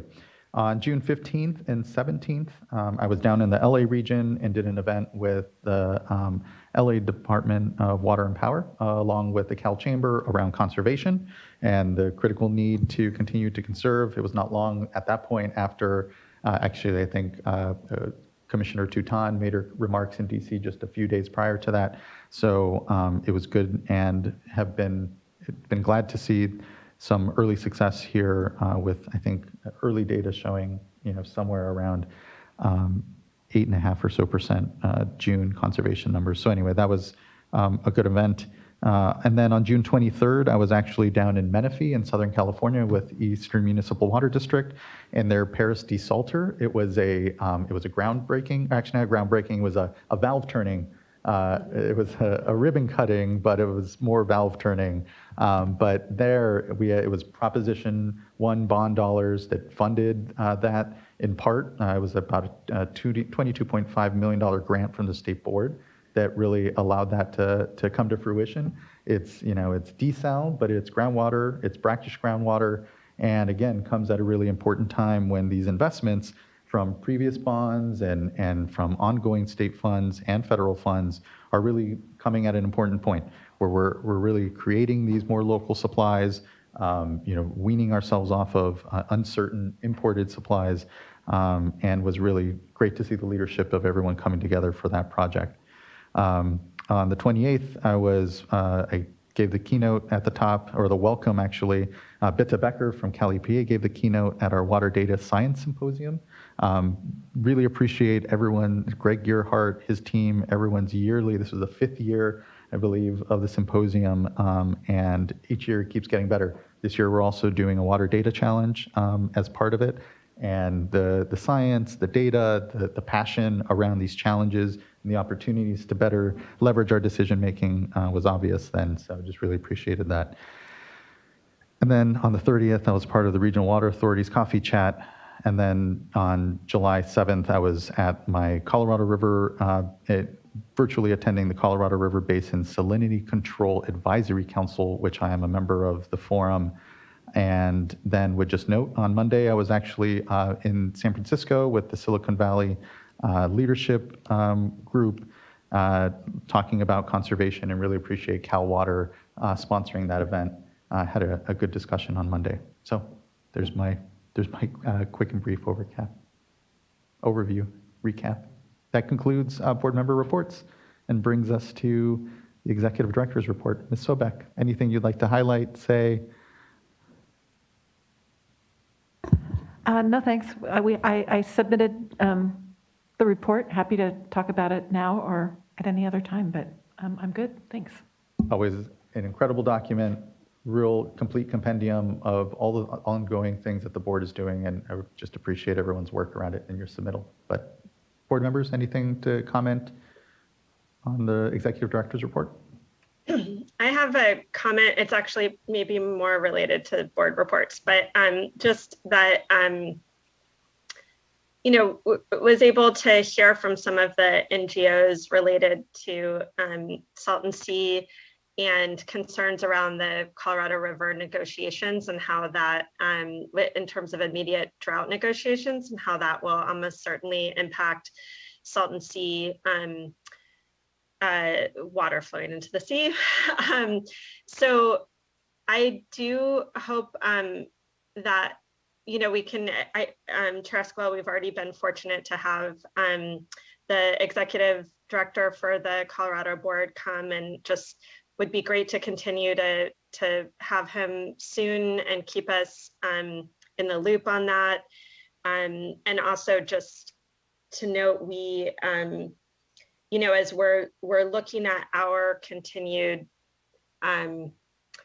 processes around the Salton Sea work with the Natural Resources Agency, just to continue to to make sure that, you know, all of the planning takes into account the reality that we have now, with just real significant drought and probably, you know, aridification within the Colorado River Basin, and what that means for any long range planning that's going on. So just wanted to pick up, I know, Chair, your leadership within this area and the purview within the salinity area, but obviously just as we're continuing within our role at the board, looking at how we can be following and supporting those really significant changes that are happening. Definitely. Thank you, board member. I really appreciated that meeting with advocates, with folks like Mr. Michael Cohen, who have long been following issues on the sea, and appreciated that dialogue and discussion, and completely agree with you that we need to continue to just understand, play our important role in part. But here it is Chris Harris that we definitely would, and I've spoken to him about definitely coming back here soon, knowing that the pace and scale of the discussions are ongoing. And whether it's, you know, in our context with the stipulated order or the QSA, there's these obvious spaces, but then there's also just, you know, thematic issues that the board can help be part of and around on these discussions. And appreciate the leadership at Resources Agency and others. There's I think a good, to your point, opportunity and mix to not repeat the if you will, some of the sins of the past when it comes to not properly accounting for what the impacts will be down at the sea. So thank you for your leadership in that too. And I think we'll have definitely an opportunity here to make sure the Colorado River Board, Mr. Harris and others come before the board and have good public dialogue around how we balance these incredible challenges in our watersheds. So thank you, board member. Really appreciate that flag. Anything further? Vice Chair, other board colleagues? And if not, then that concludes both the board member reports, executive director report, and today's meeting. We do have a meeting tomorrow where we will continue this. It doesn't conclude the meeting. We'll be in recess, and we'll continue our meeting tomorrow and our agenda. Until then, thank you, everyone. Have a great afternoon. We will see you tomorrow morning at 9:30, and we'll pick up on our agenda. But today's portion of this meeting is done, and so we'll see you tomorrow. Thank you, everyone. Have a good evening.